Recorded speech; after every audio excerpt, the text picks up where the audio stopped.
Eh bien, écoutez, bonsoir à tout le monde, bonsoir à nos invités, intervenants, intervenantes et bonsoir à tous les participants. Donc, comme beaucoup d'entre vous le savent, je suis co-responsable de la commission transnationale avec Romaric Turel, mais qui ne peut pas être là ce soir pour des raisons familiales.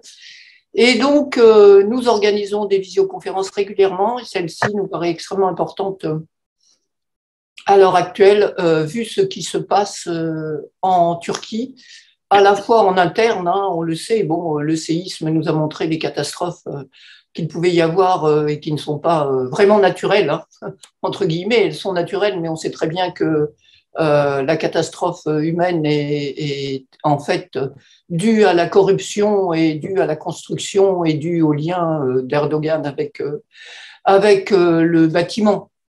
Donc, nous, cette visioconférence, c'était pour essayer de comprendre un peu ce qui se passe au niveau de la Turquie par rapport à toute la géopolitique régionale et même internationale, puisqu'on a vu avec l'Ukraine quand même que la Turquie euh, essayait de jouer un rôle extrêmement central, si l'on peut dire, hein, médiateur, il y a eu un moment, une rencontre à Istanbul, et puis eh bien, ma foi, ils sont à la fois membres de l'OTAN, mais ils continuent à avoir des relations, on le sait, avec la Russie, et ils ont aussi soutenu l'Azerbaïdjan par rapport au Karabakh, etc.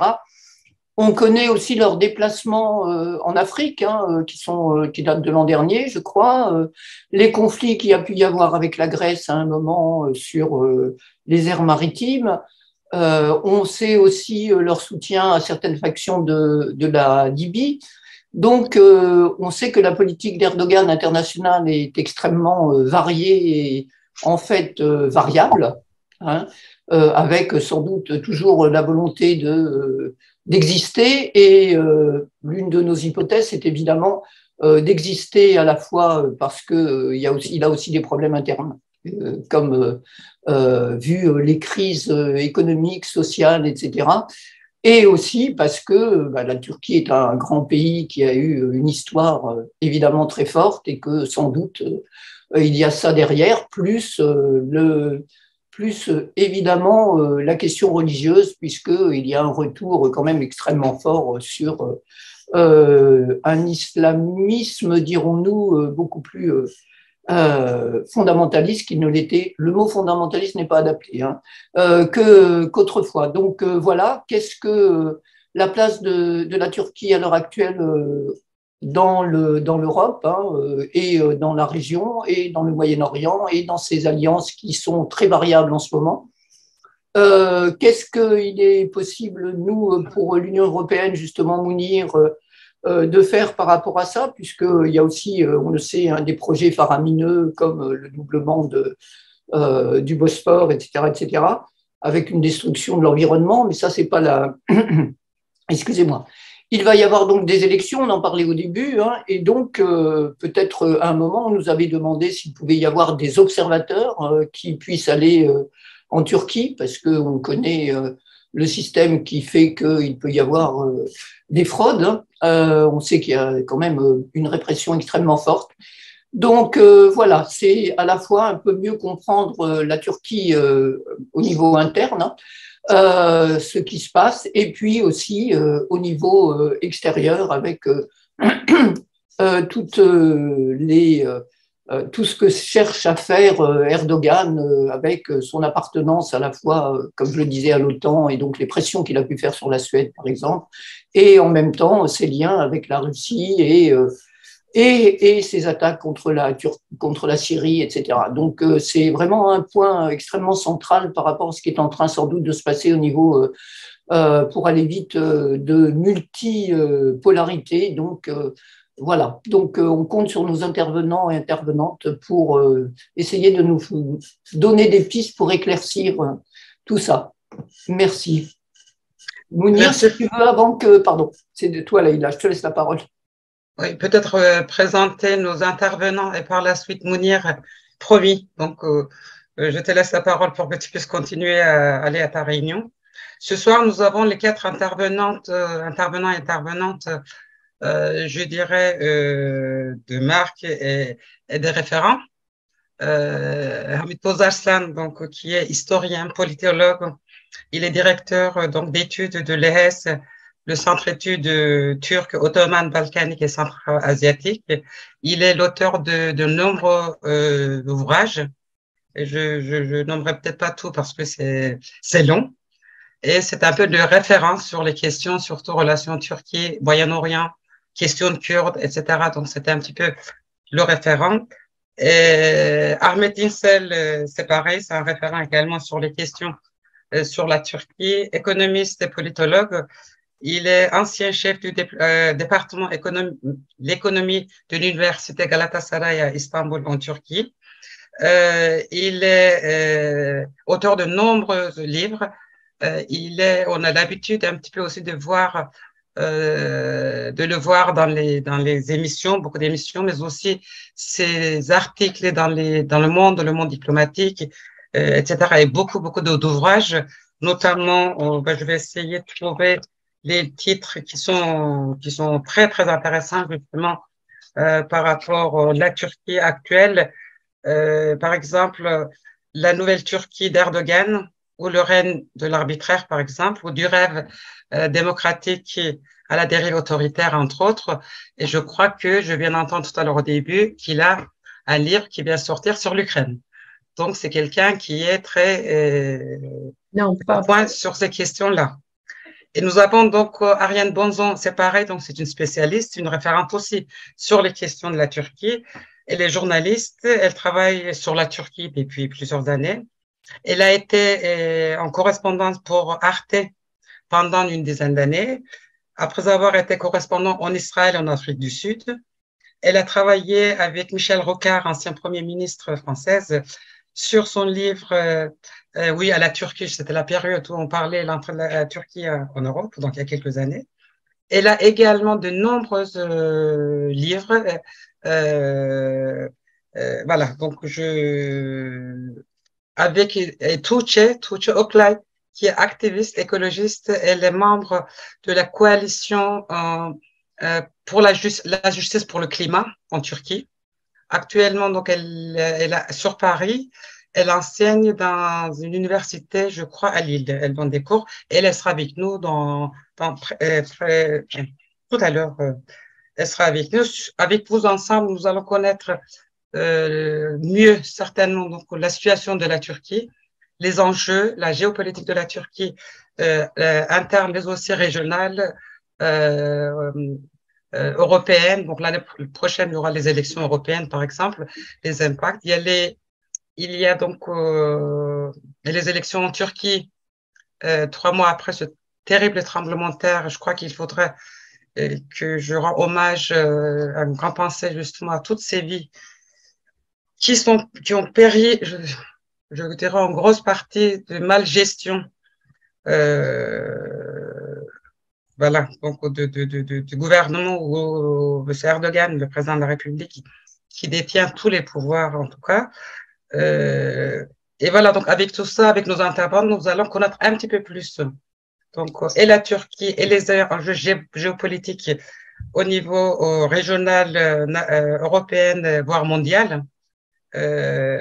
Voilà, et je voudrais passer la parole à Mounir Satouri, députée européenne, Europe Écologie Les Verts. Merci d'être là, Mounir. Je sais que tu es également très sensible sur ces questions-là, notamment les droits de l'homme, et que tu es en pleine session, en pleine réunion au Parlement européen, et tu as pu te libérer, être parmi nous pour éventuellement dire quelques mots. Je te laisse la parole. Oui, et je m'excuse d'avance, d'abord à toi et au monde de la France Nat, comme à vos invités, à nos invités, de ne pas pouvoir suivre tout l'échange. Mais comme il est enregistré par Régis, je promets à tout le monde de prendre le temps plus tard pour écouter les interventions sur lesquelles j'ai aucun doute en termes de pertinence et d'apport. Moi, tu m'as demandé, Leïla, de faire cette intervention un peu préliminaire et d'aller convoquer les relations UE-Turquie et plus précisément le groupe des Verts Turquie, parce que l'intérêt des écologistes pour la Turquie est ancien il a été constant. Et donc, ça m'a permis, donc je vous remercie de cette demande, parce que moi, je suis élé que depuis 2019, et ça m'a permis de retrouver et de trouver des éléments que j'ignorais jusque-là. Donc, ça a été aussi une découverte pour moi. Notre groupe politique au Parlement européen entretient une longue histoire institutionnelle avec la Turquie. Car en effet, nous assumons souvent, pour ne pas dire tout le temps, la présidence de la commission parlementaire mixte UE-Turquie.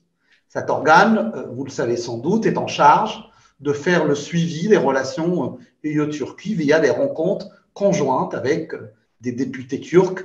C'est aussi l'occasion de suivre de près l'actualité turque et de tisser des liens privilégiés avec la société civile turque et la société civile issue de la diaspora en Europe. Depuis le début des années 2000, avec l'Hollandais Joost Luijendijk, en passant par la députée européenne française Hélène Flotte, que beaucoup ici connaissent, et aujourd'hui l'Allemand Sergej Ladojinski, les Verts n'ont eu de cesse de renouveler leur intérêt pour ce pays qui questionne tant le projet européen, son identité et sa vocation. Notre famille politique a toujours défendu l'adhésion de la Turquie en Europe, quand elle était justement, cette adhésion, cette demande d'adhésion, huée par les défenseurs d'une Europe chrétienne. Et c'est finalement les dérives autocratiques d'Erdogan qui ont eu raison des démocrates turcs pro-européens. Je pense notamment à Aran Dink, assassiné, à Ustam Kavala, empoisonné, ou à Pinar Selek, harcelé judiciairement. Nous n'avons pas le droit aujourd'hui de les laisser tomber. Ils se sont engagés avec nous pour une Turquie et une Union européenne démocratique, laïque et forte dans les instances internationales. Nous continuons pour notre part à porter le même projet, mais nous devons désormais, à mon sens, nous interroger sur les modalités de cette mise en œuvre. Que faire des partenariats court-termistes que propose l'UE à la Turquie, basés sur la lutte contre la migration, ou le terrorisme, ou la course aux énergies fossiles? Comment soutenir les démocrates en Turquie, mais aussi comment sanctionner les dérives autocratiques? Comment sanctionner notamment la pression judiciaire exercée par la coalition au gouvernement visant à faire interdire le HDP, troisième parti, dans les élections du mai, avant les élections du 14 mai prochain. L'audience, vous le savez, est fixée au 11 avril. Quel programme particulier en soutien aux journalistes, professeurs, défenseurs des droits humains, avocats, etc. Comment soutenir les minorités? Je pense évidemment aux Kurdes. J'ai d'ailleurs interpellé Leïla Tulsé et Attadman, l'ambassade de France, sur les possibles discriminations quant à l'accès à l'aide qui était adressée suite au séisme, et j'en profite pour avoir une pensée particulière pour les victimes et leurs familles. C'est là-dessus, à mon humble avis, et à la veille d'une élection cruciale que je pense utile d'interroger notre stratégie politique à l'égard de nos voisins et l'importance géopolitique si grande. Je suis persuadé, et je regrette une fois de plus de ne pas pouvoir assister en direct à votre échange, que les experts que vous avez sollicités nous apporteront des réponses à différentes questions. Et je crois que nous aurons à cœur, en tant qu'écologistes français, au sein de la commission Transnat et aussi dans le parti, de pouvoir tirer des conclusions et des réponses et de les assumer politiquement sur la scène politique française et à l'échelle de la scène politique européenne. Je vous remercie de m'avoir accordé ces quelques instants pour ce petit mot et vous souhaite un très bel échange et à très bientôt. Merci beaucoup, Mounir, merci. Effectivement, promis, donc je te transmettrai l'enregistrement de cette soirée auquel nous allons avoir plein d'informations très, très intéressantes, très, très importantes. Nous avions donc envoyé l'information à nos membres, enfin au sein de l'ELV, mais aussi un peu plus large, sur la question donc la géopolitique de la Turquie est à double ou triple tranchant. Donc, c'était une interrogation, en tout cas, on avait posée. Et nous avons effectivement ce soir parmi nous des experts en matière pour pouvoir nous apporter des réponses sur l'aspect, par exemple. Donc, l'année, en fait, 2023, ça sera la centenaire de la création de la République turque, par exemple. Il y a les élections législatives et présidentielles 14 mai prochain.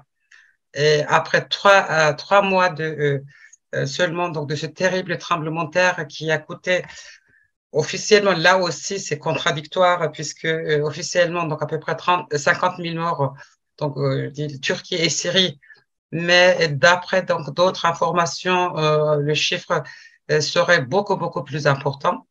Il y a la fragilité Tayyip Erdogan donc depuis quelques temps, donc nous le constatons notamment aussi par sa gestion autant donc l'économie que tout le reste, et qu'il est arrivé au pouvoir en effet après le précédent séisme qui avait lieu en 1999.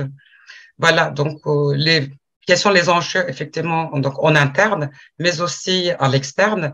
Et comme Monir a dit, également les relations UE et la Turquie, et donc c'est tout ça nos questions aussi, mais la présence de la Turquie ou la Turquie d'Erdogan, Ahmet Insel, donc on pourra nous enrichir, nous informer tout à l'heure, mais également donc Hamid Bozarsan, peut-être que je vais me tourner vers lui pour en tant que premier intervenant, qui puisse nous parler effectivement la présence, je dirais, les relations, la présence ou les interrogations qu'on peut poser par rapport les relations donc la Turquie par rapport au Moyen-Orient, avec la Russie, avec l'Afrique. Enfin, c'est quand même assez vaste comme question. Je vous laisse la parole, donc, Monsieur Bozarsan, on vous écoute. Merci. Ah, on ne vous entend pas. Mettez le micro. Voilà, c'est mieux. Merci beaucoup. Donc, sans doute, je ne serai pas en mesure d'insister sur tel ou tel dossier, parce qu'effectivement, la Turquie est impliquée dans pas mal de conflits avec l'Iran et la Russie. Je crois qu'effectivement, elle est aujourd'hui le pays qui utilise au maximum sa puissance de nuisance dans plusieurs régions. J'aimerais insister très brièvement sur 3 points pour comprendre effectivement comment l'erdoganisme s'est formé et comment aujourd'hui, effectivement, on se trouve en face d'un pouvoir qui a fait pourrir finalement la société, mais qui s'est usé aussi. En 3 points. En premier lieu, je crois qu'effectivement, il faudrait comprendre que l'évolution de l'AKP sur 20 dernières années a été assez fulgurante, a présenté aussi beaucoup de paradoxes. Mounir l'a souligné.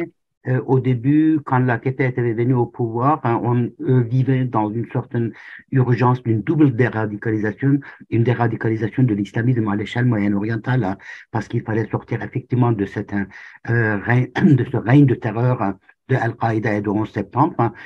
Au sein de l'Europe, il y avait effectivement une volonté aussi d'intégrer la Turquie à l'Union européenne pour ne pas sortir, pour ne pas s'engouffrer dans cette logique de conflit de civilisation.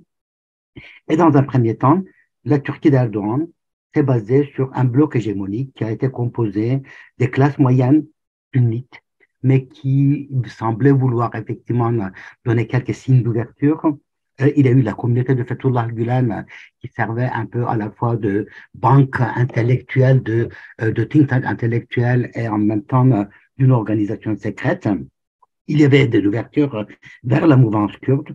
Il y a eu un certain libéralisme qu'il faudrait reconnaître avec notamment l'intégration des intellectuels qui on peut définir comme libéraux ou de gauche. Or, une dizaine d'années après, on voit que la situation change.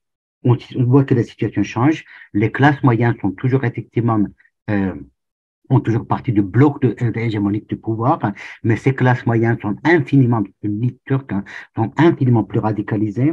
La bourgeoisie islamique puritaine a disparu pour laisser place à une sorte de kleptocratie. Ce phénomène est extrêmement important aujourd'hui. On ne peut plus parler d'une bourgeoisie en Turquie en quelque sorte. la couche qui émerge, c'est une sorte d'oligarchie. Il y a surtout une ouverture vers les éléments de l'Ougrie, donc la Turquie, le parti nationaliste d'Action de Devlet Bahçeli, ou vers les nationaux socialistes turcs. Donc, il y a une sorte de radicalisation du régime qu'on observe qui est continuelle depuis une dizaine d'années. En deuxième lieu, je crois qu'il est important de saisir que cette radicalisation signifie aussi que le pouvoir ne peut pas survivre sans crise. Depuis la contestation de Gezi en 2013, on est en face soit des crises internes extrêmement denses, soit des crises externes extrêmement denses. La fuite en avant est devenue une sorte de mode de vie et de survie du régime. On a vu cela avec les événements de Gezi. Les événements de Gezi ont été criminalisés, stigmatisés. Vous avez mentionné Osman Kavala. Osman Kavala est en prison suite officiellement à ces contestations. Il y a eu le renforcement de Mohamed Morsi en Égypte. Cela a provoqué une crise extrêmement grave avec l'Égypte. Il y a eu la crise avec le gulenisme. Après, il y a eu la crise avec le coup d'État manqué au lendemain du coup d'État manqué de 2016, et du coup, effectivement, le pouvoir est tombé comme une massue sur la totalité des dissidents, notamment de gauche. À la limite, je dirais qu'effectivement, les gulenistes n'étaient pas les seules victimes, voire ni même les principales victimes, mais la gauche ou le mouvement kurde a été décimé. Des crises avec Israël, avec l'Égypte, avec la Syrie, avec l'Irak, avec les États-Unis, avec l'Allemagne, avec les Pays-Bas. Donc, ces crises successives qui ont produit énormément de colère dans la société, mais une sorte de colère totalement stérile. Et aujourd'hui, on voit que c'est cette colère stérile qui détruit non seulement la rationalité au sein de la société, mais la rationalité nécessaire à la survie même du régime. Et puis, le troisième point qui me paraît très important, c'est que Erdogan, dans toute sa vie, n'a lu qu'une dizaine de livres. Ces livres-là constituent en quelque sorte une sorte de stock cognitif. Et à chaque moment de crise, c'est ce stock cognitif qui est basé sur les théories de complot qui est mobilisé. Et l'erdoganisme, c'est ce qu'on peut appeler l'erdoganisme, et cela vous expliquera très largement la politique qu'il mène aussi dans la région, à la fois dans le Caucase, mais aussi dans les Balkans, en Afrique, au Moyen-Orient. C'est qu'on peut penser, effectivement, définir comme l'erdoganisme, se forme à partir des grands thèmes de cette dizaine d'ouvrages. Qu'est-ce que c'est l'erdoganisme? En premier lieu, l'erdoganisme estime que la nation turque a une mission historique et que cette mission historique consiste à dominer le monde, non pas pour réprimer le monde, opprimer le monde, mais pour lui apporter la justice, l'idée de l'administration, l'idée de l'État.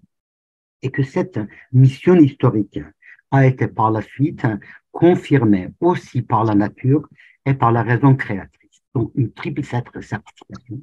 La mission est à la fois historique, naturelle et venant directement de Dieu.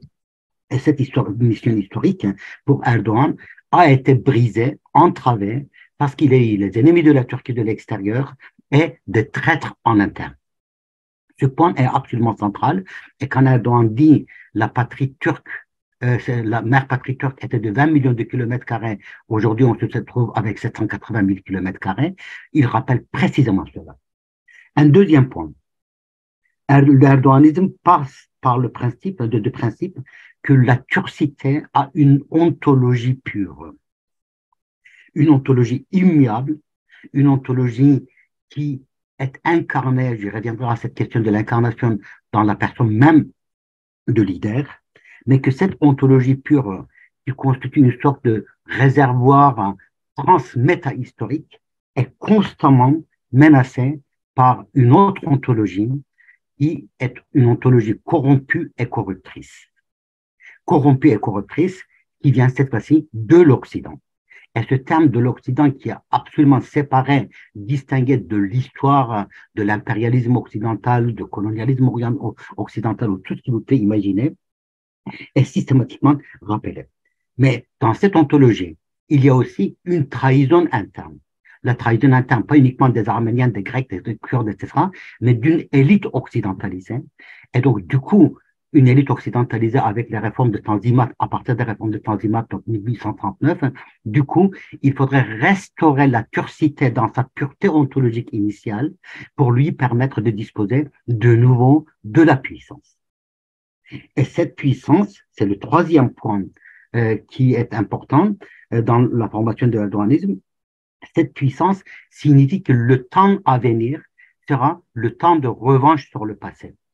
Une double revanche, revanche effectivement sur l'Occident, qui est considéré comme effectivement la menace principale et la raison principale de la destruction de l'Empire ottoman, alors qu'on sait que la situation historique est vraiment très différente, mais aussi la menace sur le travail de maintenant. Et pour Erdogan, il y a trois moments qui sont extrêmement importants prospectivement. 2023, le centenaire de la République, qui est une délivrance, mais une demi-délivrance, qui n'est pas d'une délivrance totale, parce que le traité de Lausanne n'a jamais été accepté par Erdogan, qui le considère comme une sorte de joug imposé, mais inévitablement accepté dans une condition. 1453, 2053, et aujourd'hui Erdogan parle de plus en plus des perspectives de 2053. Pourquoi? Parce que c'est la chute de Constantinople. Ça veut dire qu'à partir de ce moment-là, la nation turque devient une nation impériale. Il y a l'impérialisation de la nation turque. Et 1971-2071, la bataille de Manzkirit, ça veut dire la première victoire des Turcs contre les Byzantins. On sait que les Turcs n'étaient pas les mêmes. Ça veut dire le début de la mission turque. Et donc, du coup, la perspective de Erdogan n'est pas une perspective, disons, de l'ancrage immédiat dans le temps immédiat, mais cette perspective très longue. Et dans cette perspective, l'histoire du monde est l'histoire de la guerre du monde contre la Turquie. Et l'histoire est entièrement falsifiée. Par exemple, juste pour vous donner une idée, la Première Guerre mondiale est présentée comme la guerre de l'Europe pour la destruction de l'Empire ottoman. Dans ce récit historique, on ne rappellera jamais que la guerre a commencé en Europe, que l'Europe existe. En Europe, il y avait des nations victimes de leur passion nationaliste, que la guerre a été dévastatrice en Europe. Tout ceci est effacé, mais surtout, il est aussi effacé le fait que la Turquie est entrée dans la guerre sans provocation aucune du côté de l'Allemagne et d'Autriche-Hongrie. Donc, voilà, cette idée qu'il y a le monde et nous, et là, vous pouvez facilement établir des parallèles avec le régime poutinien. Et ce n'est pas uniquement ça, c'est que dans ce monde de guerre permanent, le temps à venir sera, comme j'ai dit, le temps de revanche, mais surtout, le temps à venir sera un temps qui sera également marqué par la guerre.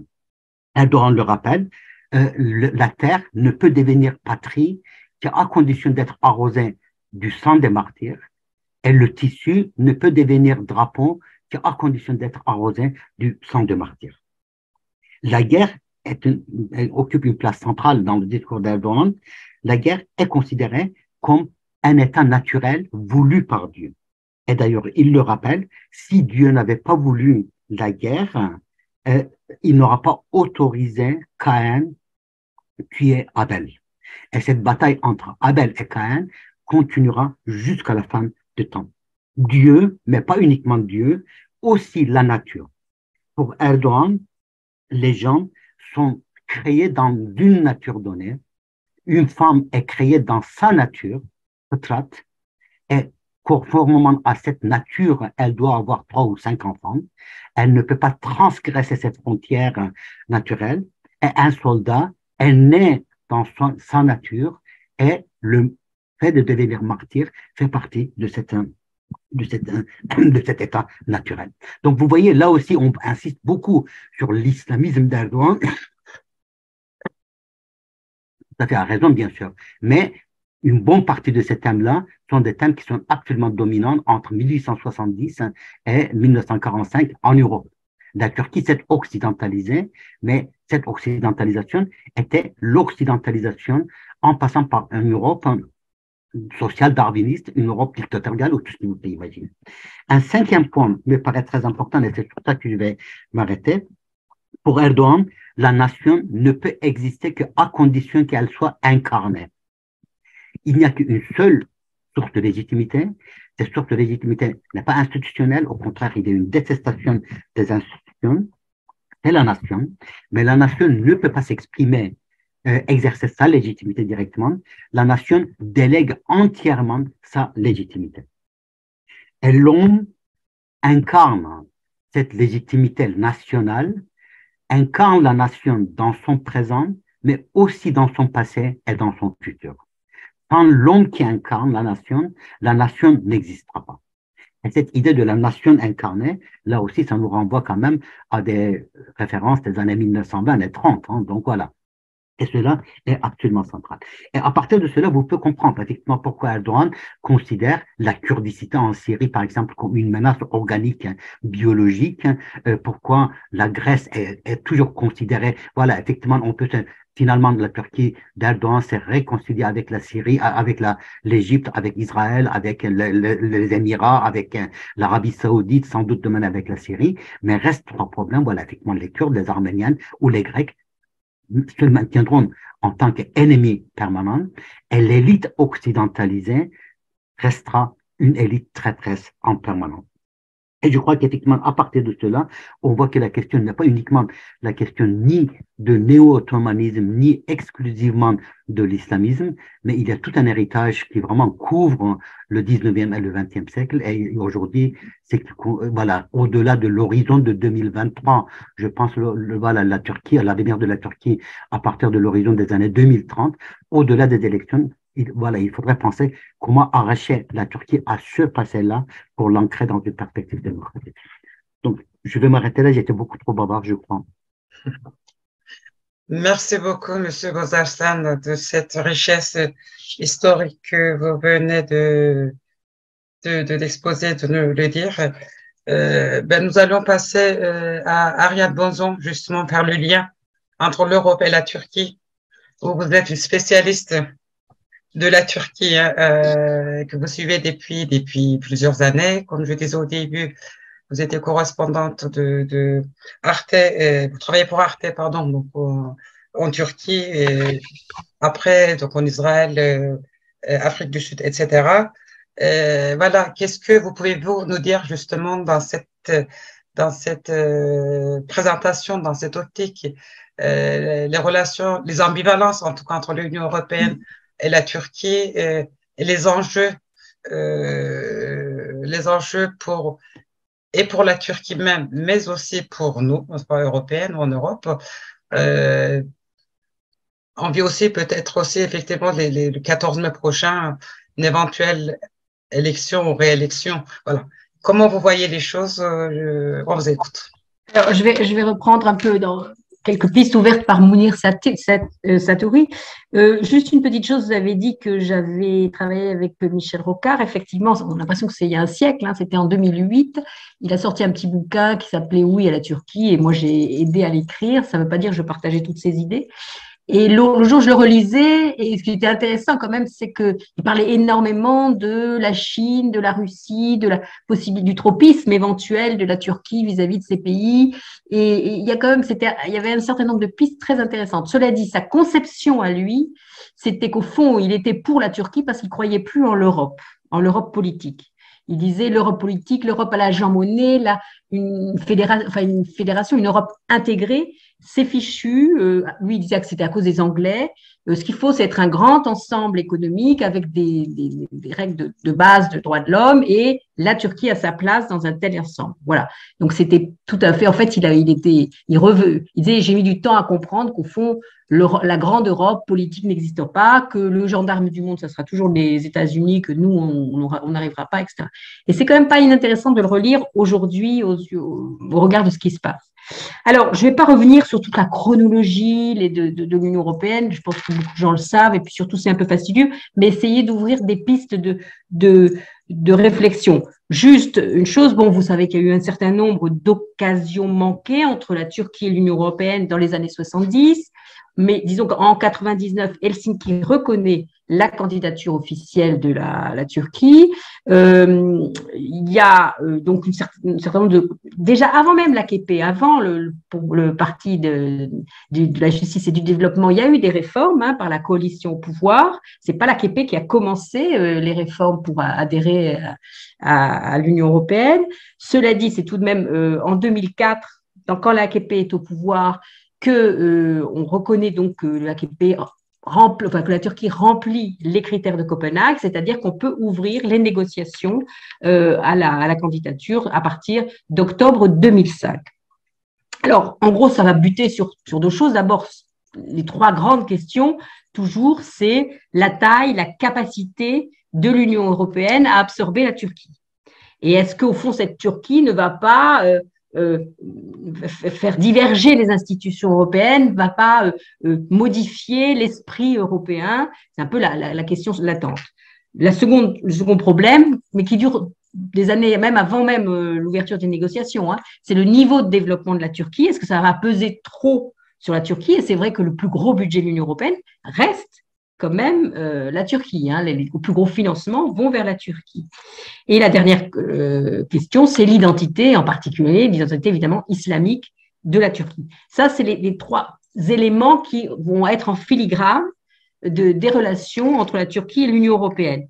Mais plus concrètement, le tournant va être sur Chypre, à mon avis, en 2004, quand, si vous voulez, il y a la proposition du plan Annan, que l'Union européenne va accepter bien avant le plan Annan l'intégration de la partie sud de Chypre, en faisant comme s'il n'y avait pas de problème avec la partie nord, qui est, vous le savez, sous influence, sous occupation en fait turque. Hein. L'île n'est pas réunifiée. Le plan Annan proposait une unification. D'ailleurs, en 2004, la partie nord turque a accepté cette unification, tandis que la partie sud, évidemment, l'a refusée. Et ça, c'est devenu quand même la pierre d'achoppement énorme, qui ensuite a justifié un certain nombre de choses, en particulier le raidissement de l'Union européenne et la position de M. Sarkozy et de Mme Merkel, qui qui ont dit, maintenant on ne parle pas d'intégration, on parle de partenariat, qui ont bloqué, Nicolas Sarkozy a bloqué un certain nombre de chapitres, en particulier à cause de Chypre aussi, la Grèce aussi. Et là, il y a eu un jeu de populisme réciproque. C'est-à-dire qu'on s'est rendu compte que ce qui se passait entre l'Union européenne et la Turquie, il nourrissait, si vous voulez, un conservatisme et un populisme réciproque. C'est-à-dire les positions de plus en plus rigides de Erdogan nourrissaient un certain nombre de positions assez rigides de la droite conservatrice en Europe, avec donc des blocages de chapitres, et puis l'idée qu'il y avait toujours un cas particulier turc. Par exemple, la candidature turque, si on imaginait que si la Turquie arrivait à remplir toutes les étapes de l'acquis communautaire, eh bien, tout de même au dernier moment, même s'il avait tout bien fait, il faudrait soumettre sa candidature au référendum des populations. Ça, c'est en France, en tout cas, ça a été le lancement, c'est Chirac qui a. Donc, ce statut particulier a nourri le discours, la rhétorique de victimisation et de nationalisme turc, et donc a peu à peu pollué et abîmé, si vous voulez, la perspective. Hein. Alors, où est-ce qu'on en est aujourd'hui?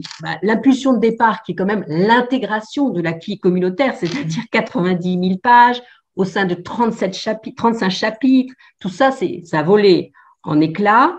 Il n'y a même pas un chapitre qui est fermé, il y a je ne sais plus combien de chapitres qui sont, oui, je crois qu'il y en a tous n'ont pas été ouverts, mais certains sont bloqués. Enfin, ces chapitres, c'est les transferts, si vous voulez, des normes et des pratiques de l'Union européenne dans la législation turque. C'est ça l'enjeu. Donc tout ça, c'est fini. La situation aujourd'hui n'a plus rien à voir.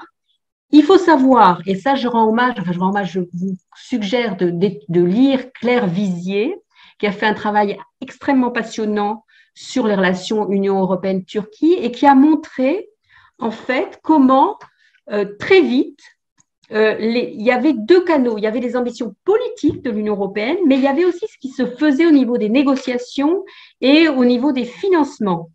Et elle montre que parfois, un certain nombre il y a des financements européens qui vont dans des secteurs qui ne sont pas négociés par l'Union européenne.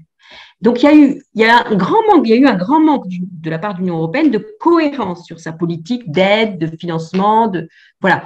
Alors, tout ça peut s'expliquer, on ne va pas entrer dans les détails, mais je pourrais revenir pourquoi, mais c'est très intéressant de voir que elle dit 23% seulement des financements de l'Union européenne collent sont adaptés, sont en ligne avec les axes prioritaires de négociation européenne. Donc déjà, ça a déraillé assez vite, si vous voulez. Maintenant, il y a toujours des programmes, hein, même si les subventions ont diminué fortement, mais on est plus maintenant dans du donnant-donnant. Les domaines de coopération, vous en avez parlé, c'est l'énergie, la migration, on est dans la transaction. Certains disent même dans le chantage, en tout cas de la part de la Turquie. Bon, le grand exemple, c'est celui des réfugiés, hein, où la Turquie devient une zone buffer set, où on lui demande de garder les réfugiés syriens contre 6 millions quand même d'euros sur un certain nombre d'années. Et là, c'est pas un partenariat qui a été à égalité, qui a été souscrit, mais évidemment un deal avec la Turquie qui, il faut quand même le rappeler, a eu valeur presque de test parce qu'il a été rappelé, cette manière de faire, on ne va pas entrer dans les détails, mais ce processus, ce modus vivendi a été dupliqué, par exemple, en Libye.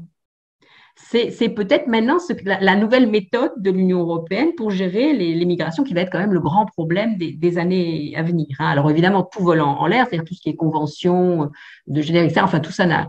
Mais voilà, la Turquie a été quand même à la base de ça. Et on n'est plus, maintenant, c'est les intérêts réciproques. Hein. On n'est plus du tout dans la négociation, de l'acquis communautaire, etc. On est, voilà. Alors, bon, Hamid Mozarslan a très bien expliqué, évidemment, le discours, la rhétorique et la pensée hein, de Erdogan vis-à-vis de l'Occident et vis-à-vis de l'Union européenne. En 2011, Erdogan cite, maintenant il dit, mais pourquoi est-ce qu'on a… La Turquie, finalement, pourrait adhérer à l'Organisation de coopération de Shanghai. Le discours devient très clairement anti-occidental une fois qu'il a utilisé l'Union européenne comme levier pour démilitariser la politique. Parce qu'il ne faut pas oublier qu'il y a eu quand même un certain nombre d'années où on pouvait penser qu'il était intéressé par l'Union européenne. En fait, il y a une instrumentalisation de…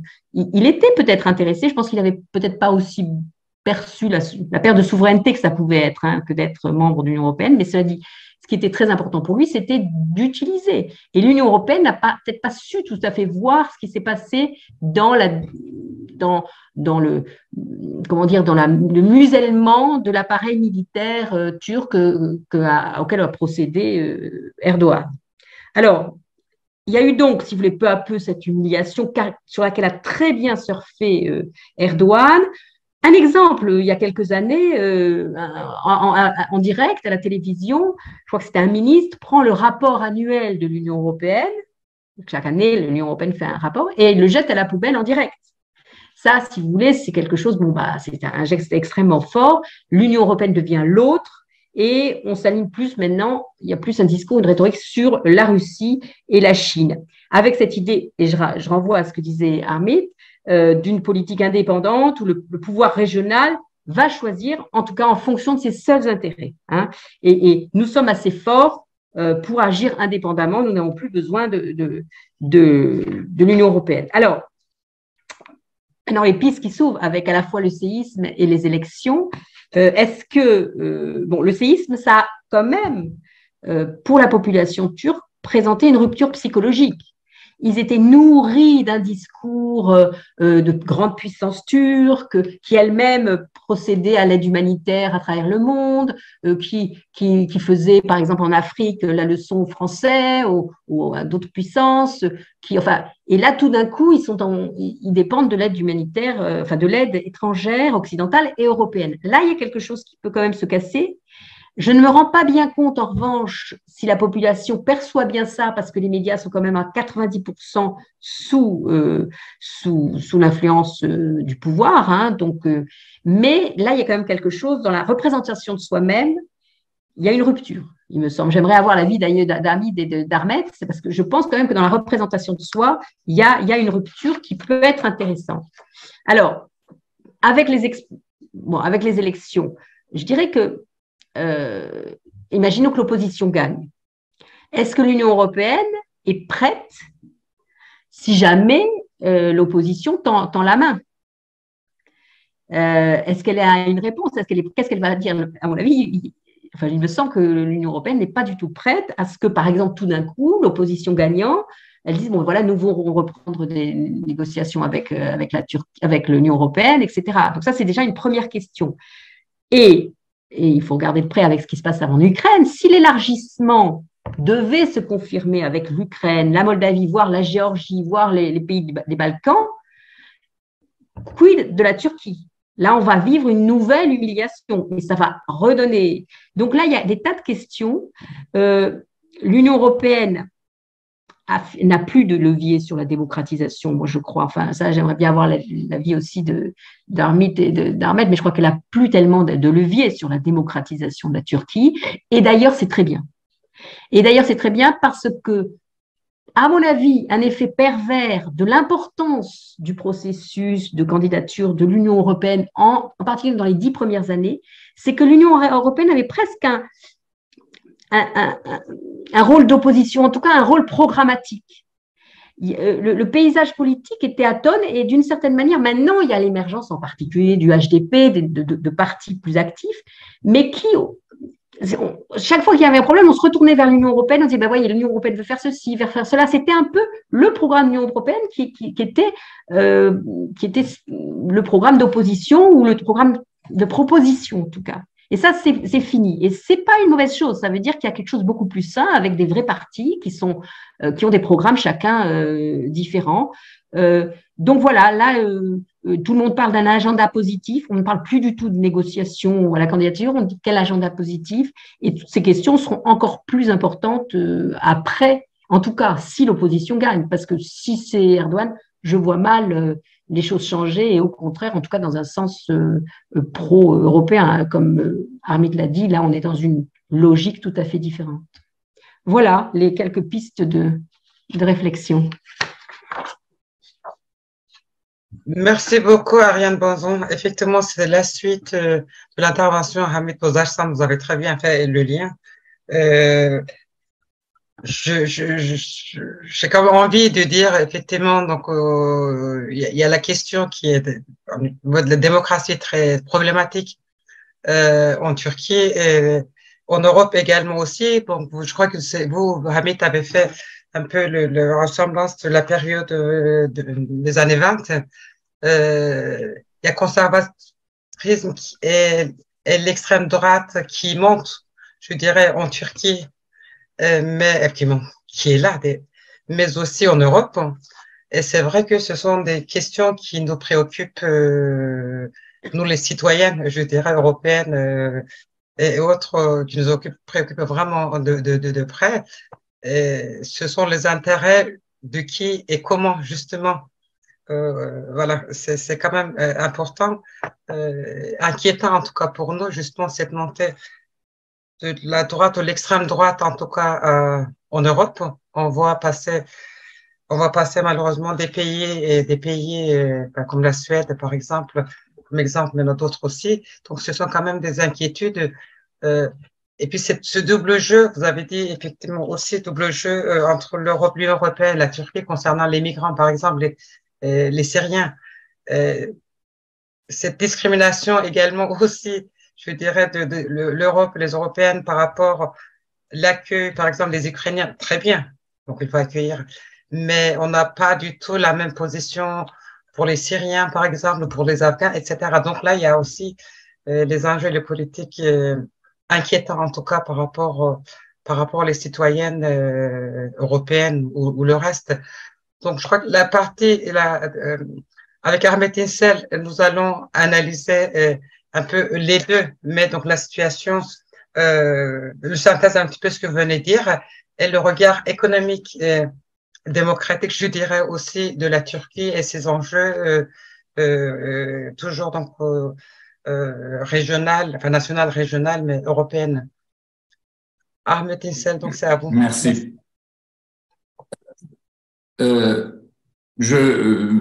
Par rapport à votre proposition de Leila Bilici, je vais plutôt me positionner un peu sur la situation actuelle, la conjoncture et les perspectives actuelles des élections économiques, politiques et dans les relations internationales. Sur les relations internationales, je resterai moins parce que aussi bien dans la philosophie dominante de l'erdoganisme et dans la pratique des 20 années de pouvoir de AKP, Ariane a très bien montré l'évolution des relations avec l'Union européenne et ces évolutions sont aussi évoluées de la même manière avec l'OTAN dans lequel la Turquie est membre, évidemment. Là, ce que je voudrais souligner d'abord, actuellement, avec le tremblement de terre, les choses sont encore devenues plus flagrantes. Nous sommes dans une situation un peu d'épuisement d'une autocratie. Mais d'épuisement ne veut pas dire la fin. On peut avoir un épuisement d'une autocratie, mais qui peut se maintenir au pouvoir par des moyens de plus en plus soit populistes, soit répressifs, ou les deux à la fois. Mais c'est un épuisement. Ce n'est plus Erdogan qui est un peu comme un char d'assaut qui écrase la totalité de ses rivaux en 2011 ou en 2014 ou même un peu plus récemment en 2018. Il y a un épuisement du modèle économique, puisque la Turquie est en crise économique structurelle et en partie conjoncturelle liée par des obsessions idéologiques de Tayyip Erdogan sur les choix d'instruments de politique économique, notamment le taux d'intérêt, mais pas que. Il y a un épuisement du modèle économique basé sur la construction et le tremblement de terre est un peu, je dirais, malheureusement, il y a 50 000 morts, mais peut-être probablement un peu bien plus de morts avec les disparus qui vont déclenter au fil des semaines.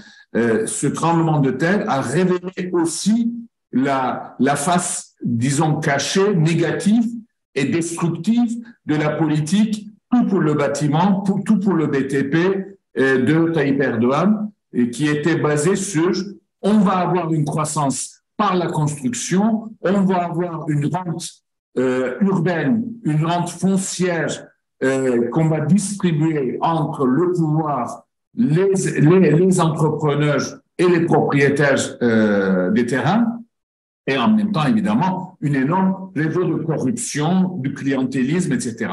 Tout ceci s'est révélé au grand jour, et en plus s'est révélé au grand jour dans une région qui est en grande partie bastion électoral de Tayyip Erdogan.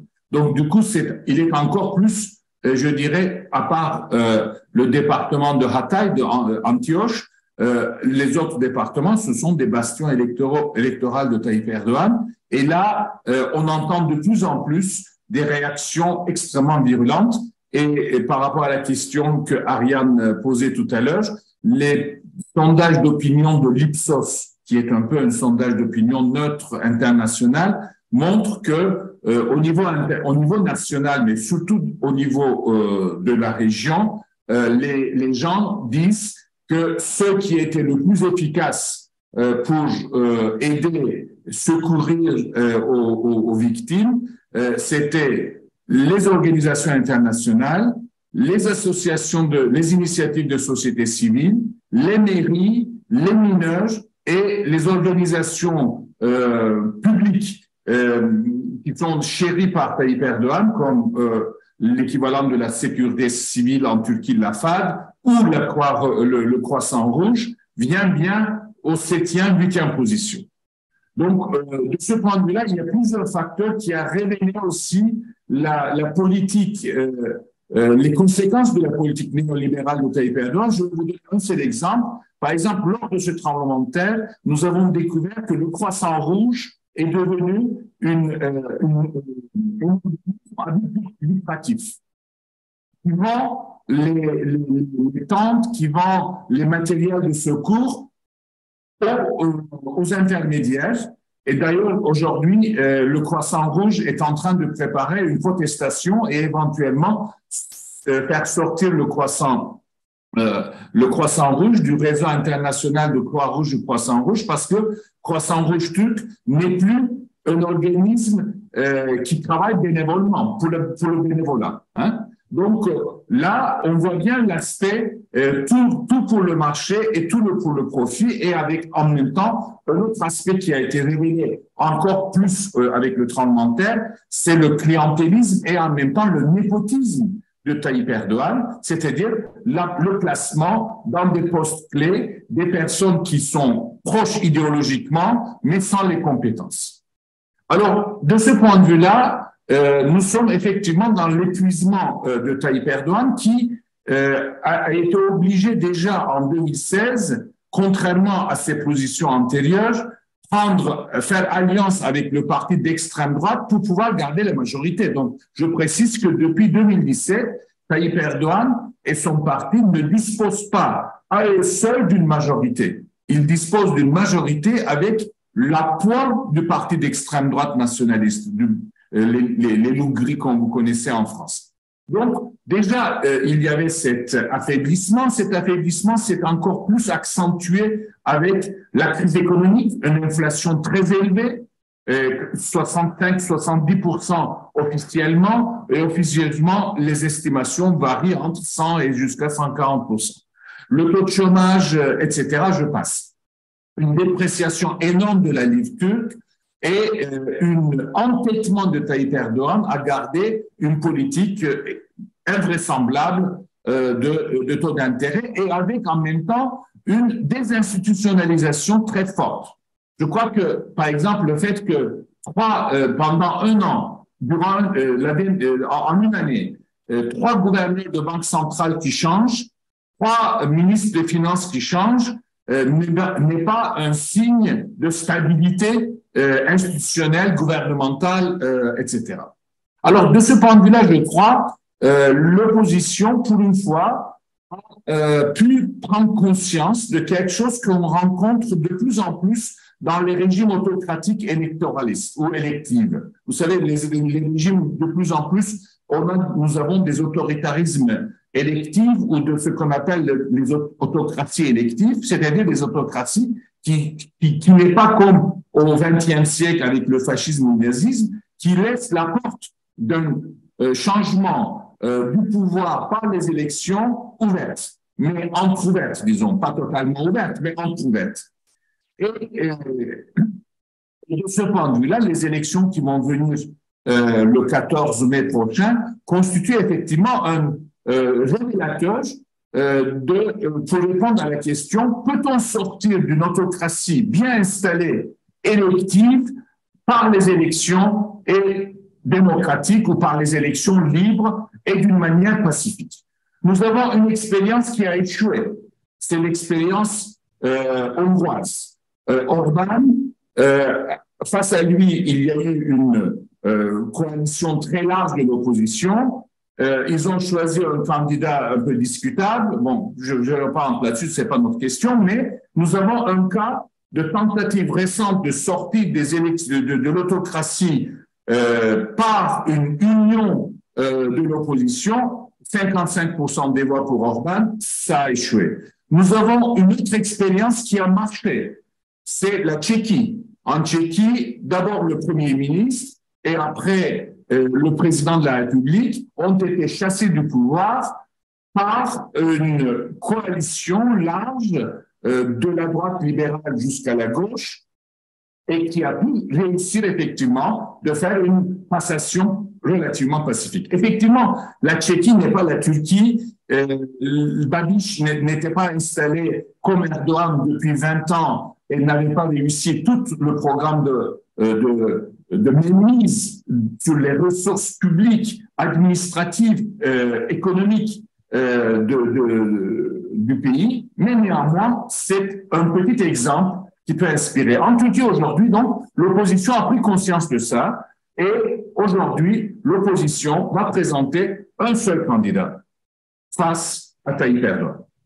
Y compris HDP, y compris les partis de gauche, ont décidé de ne pas présenter de candidat face à Tayyip Erdogan. Ils vont soutenir le candidat du parti principal d'opposition, le parti centre-gauche kémaliste, le vieux parti CHP, avec à sa tête donc Kemal Kılıçdaroğlu. Ça, c'est quelque chose qui est acquis. Et de ce point de vue-là, il y a une dynamique qui est maintenant créée autour de ce candidat qui réunit en même temps 6 partis politiques, y compris le sien, dans une alliance que, vous savez, maintenant, on appelle ça la table des 6. Dans la table des six, il y a tout. Il y a la droite nationaliste, il y a le parti islamiste, il y a la droite libérale, il y a tout.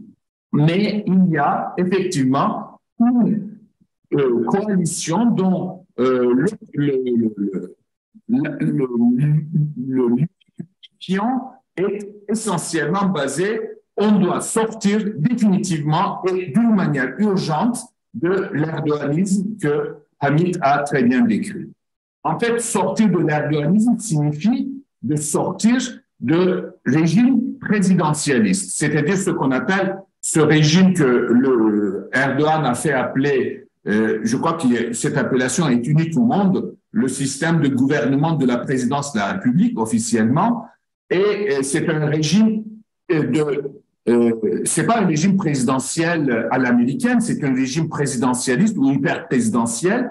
En tout cas, c'est un régime taillé sur mesure pour le pouvoir personnel de Tayyip Erdogan, et c'est un régime qui met en place un parti-État, un parti AKP, État AKP si vous voulez, ou État Erdogan plus exactement.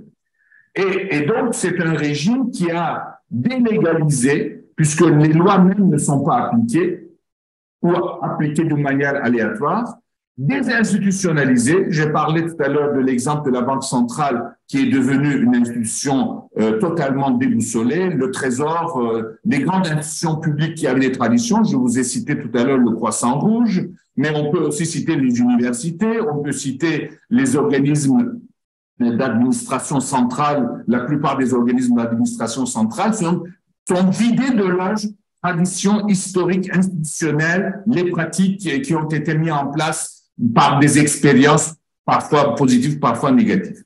Et puis enfin, presque je dirais, déconstitutionnaliser le régime puisque le président peut passer ou considère qu'il peut passer outre ou interpréter à sa guise les dispositifs constitutionnels. Le plus significatif, par exemple, sous l'ordre d'Erdogan, le Conseil constitutionnel n'a pas validé les condamnations de la Cour européenne des droits de l'homme pour les détentions de Osman Kavala ou de Selahattin Demirtas. Et aujourd'hui, ces problèmes sont devant le comité des ministres du Conseil de l'Europe pour non-application de l'article 46 de la Convention européenne des droits de l'homme. Et là, Tayyip Erdogan considère que ce sont des décisions nulles et non avenues. Et donc, même la Constitution turque qui considère que les engagements internationaux de la Turquie ont une valeur supérieure aux lois de la Turquie. Bon, c'est maintenant l'opposition. L'opposition est composée de deux camps. Le grand camp, le centre de l'opposition est donc autour du parti CHP et du parti de la droite nationaliste qui vire vers une droite nationaliste libérale. Et de l'autre côté, le Parti démocratique des peuples avec des petits partis de gauche qui sont ses alliés.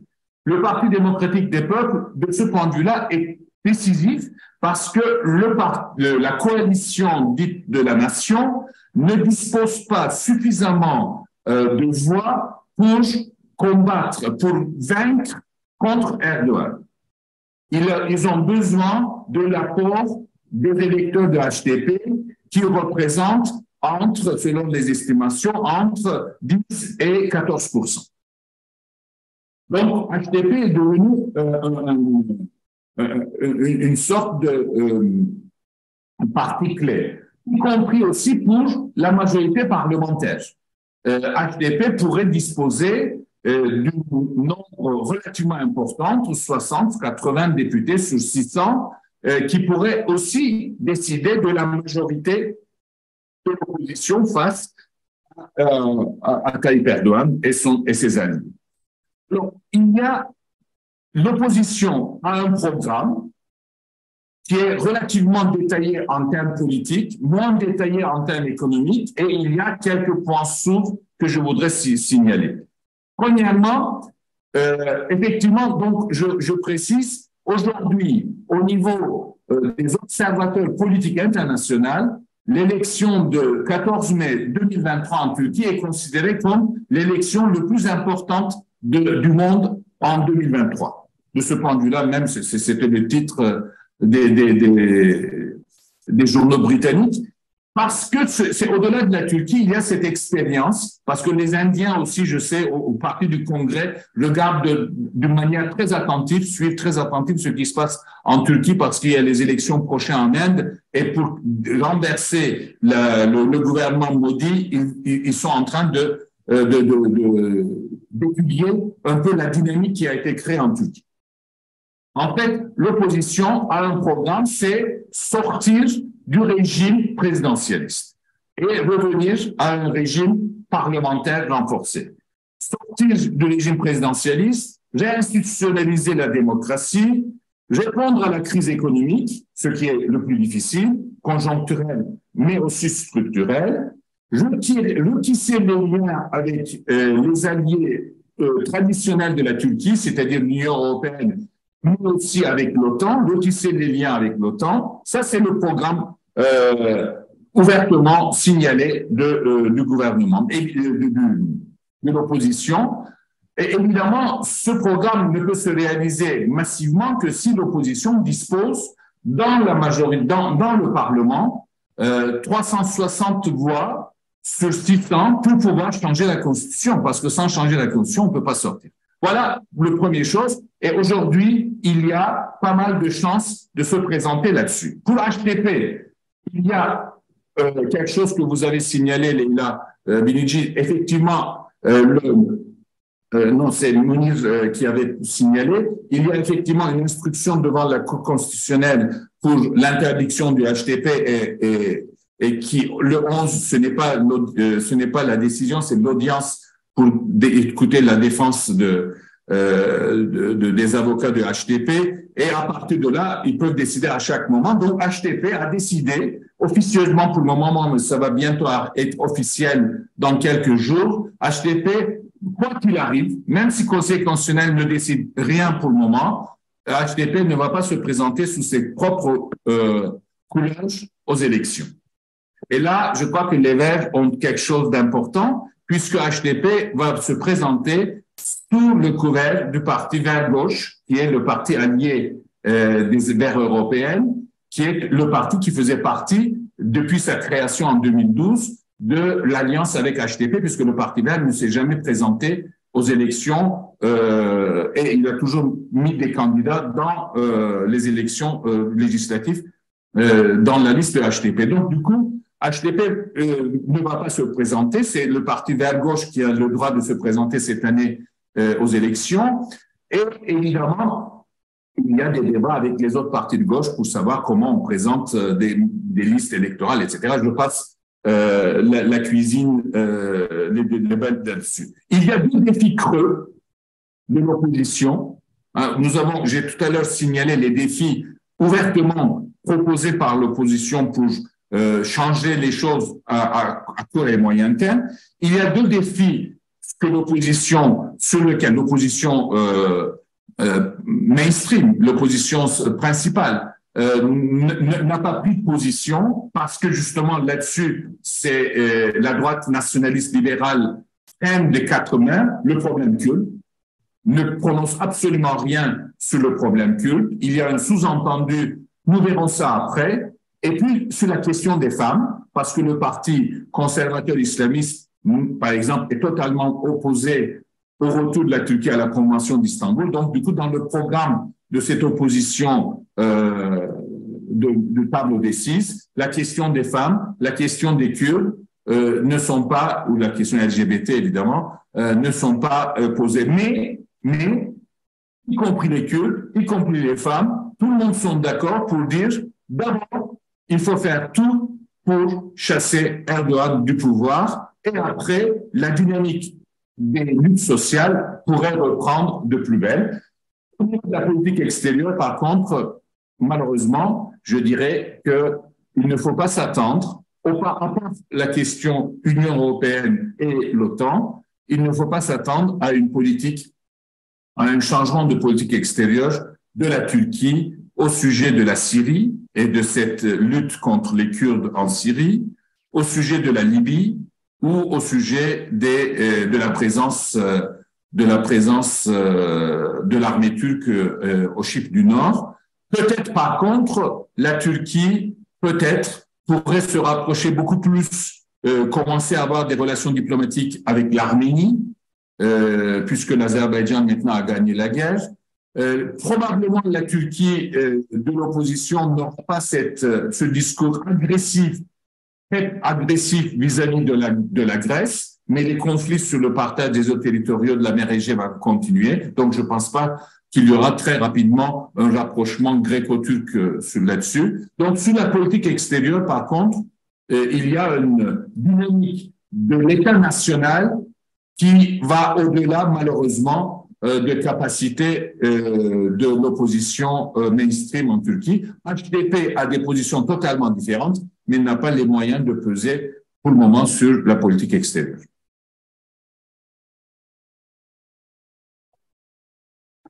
Merci infiniment pour votre intervention. Nous allons maintenant passer à notre dernière intervenante, donc une militante activiste écologiste, et je dirais, elle est membre de la coalition de justice pour le climat de Turquie. Voilà.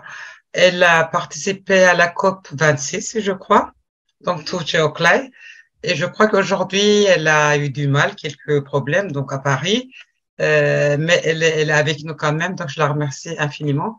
Je crois que cette partie se regarde, vous avez pu suivre quand même une grande partie des intervenantes.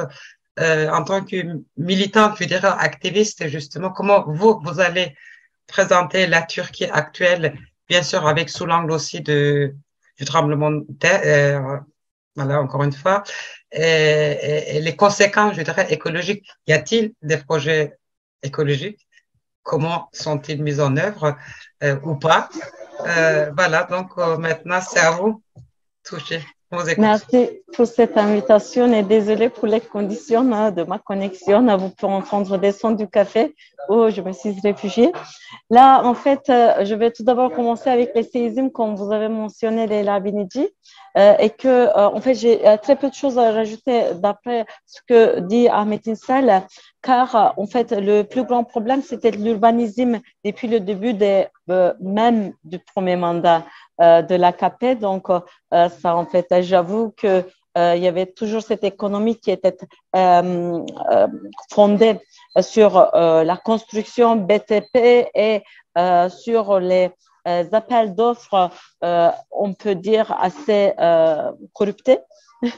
Donc, ça, il faut tout d'abord mentionner, à mon avis, comme M. Insel avait précisé, qu'il y a cette transformation urbaine qui n'est pas on pratique une transformation urbaine, mais que de création de rentes, surtout de gentrification, mais aussi, en fait, c'était des constructions qui étaient faites sur les espaces agricoles, sur les terres agricoles, et également sur les sources d'eau.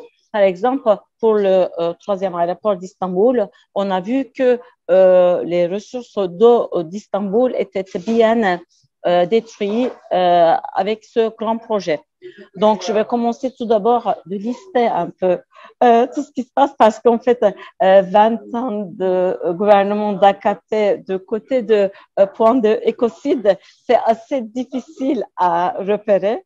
Donc, il y a déjà tous ces méga projets, donc des grands projets inutiles comme le troisième aéroport, le troisième pont, mais aussi maintenant, toujours pas créé, mais le canal Istanbul, bien sûr, qui en fait prévoit une sorte de canal comme canal de Suez parallèle au Bosphore, qui n'a pas été construit, mais si jamais ça sera construit, il causera une énorme catastrophe écologique, surtout dans l'écosystème de la mer Noire et aussi mer de Marmara. Et après, ça sera bien sûr un énorme fardeau financier pour le pays. Après, il y a ce grand problème d'exploitation, de déforestation. Donc, les activités d'extractivisme ont causé des grands soucis et qu'il y a après, en fait, je vous donne tous ces exemples. Mais bien sûr qu'il y a un point de vue plus ou moins positif, on peut dire. Il y a des résistances contre ça. Donc, ça, c'est déjà bien. Donc, on a vu, par exemple, pour le cas de Karlsballer. Du coup, les forêts et les terres agricoles exploitées, donc ces endroits-là n'ont pas été protégés par les lois gouvernementales. Au contraire, ces sites naturels étaient déclassés pour les ouvrir à la construction et aussi aux extractivismes de minières, en fait, à but locatif à 50 ans, etc. Donc, après, il y a des projets nucléaires qui est dans l'agenda des écologistes parce que surtout avec le séisme du 6 février, on a vu que le projet de Akkuyu est très problématique parce que là, c'était vraiment pas loin d'où est arrivé le tremblement de terre de 6 février. Déjà, en fait, depuis le début de ces projets, en fait, il y avait des rapports des écologistes, mais aussi des personnes, des professionnels comme des ingénieurs, d'environnement, ils préparaient des rapports, mais le gouvernement négligeait tous ces rapports, ne respecte pas tous ces avertissements. Donc, ça, c'est le cas, en fait, à la fois pour la construction urbaine, à la fois pour déforestation et au niveau de centrales nucléaires, c'était pareil. En fait, tous les experts avaient bien mentionné qu'il ne faut pas construire ces centrales nucléaires en Turquie, en pleine terre de séisme, mais aussi au niveau de terre où ils voulaient bien construire centrale d'Akkuyu à Mersin. Donc, c'est au sud du pays, pour les gens qui ne connaissent pas le pays. C'est tout un peu à l'est même, on peut dire. Du coup, c'est à la mer méditerranéenne. Et il y a un projet qui est maintenant en arrêt, on peut dire, au nord du pays, mais ce n'est pas encore clair, à Sinop.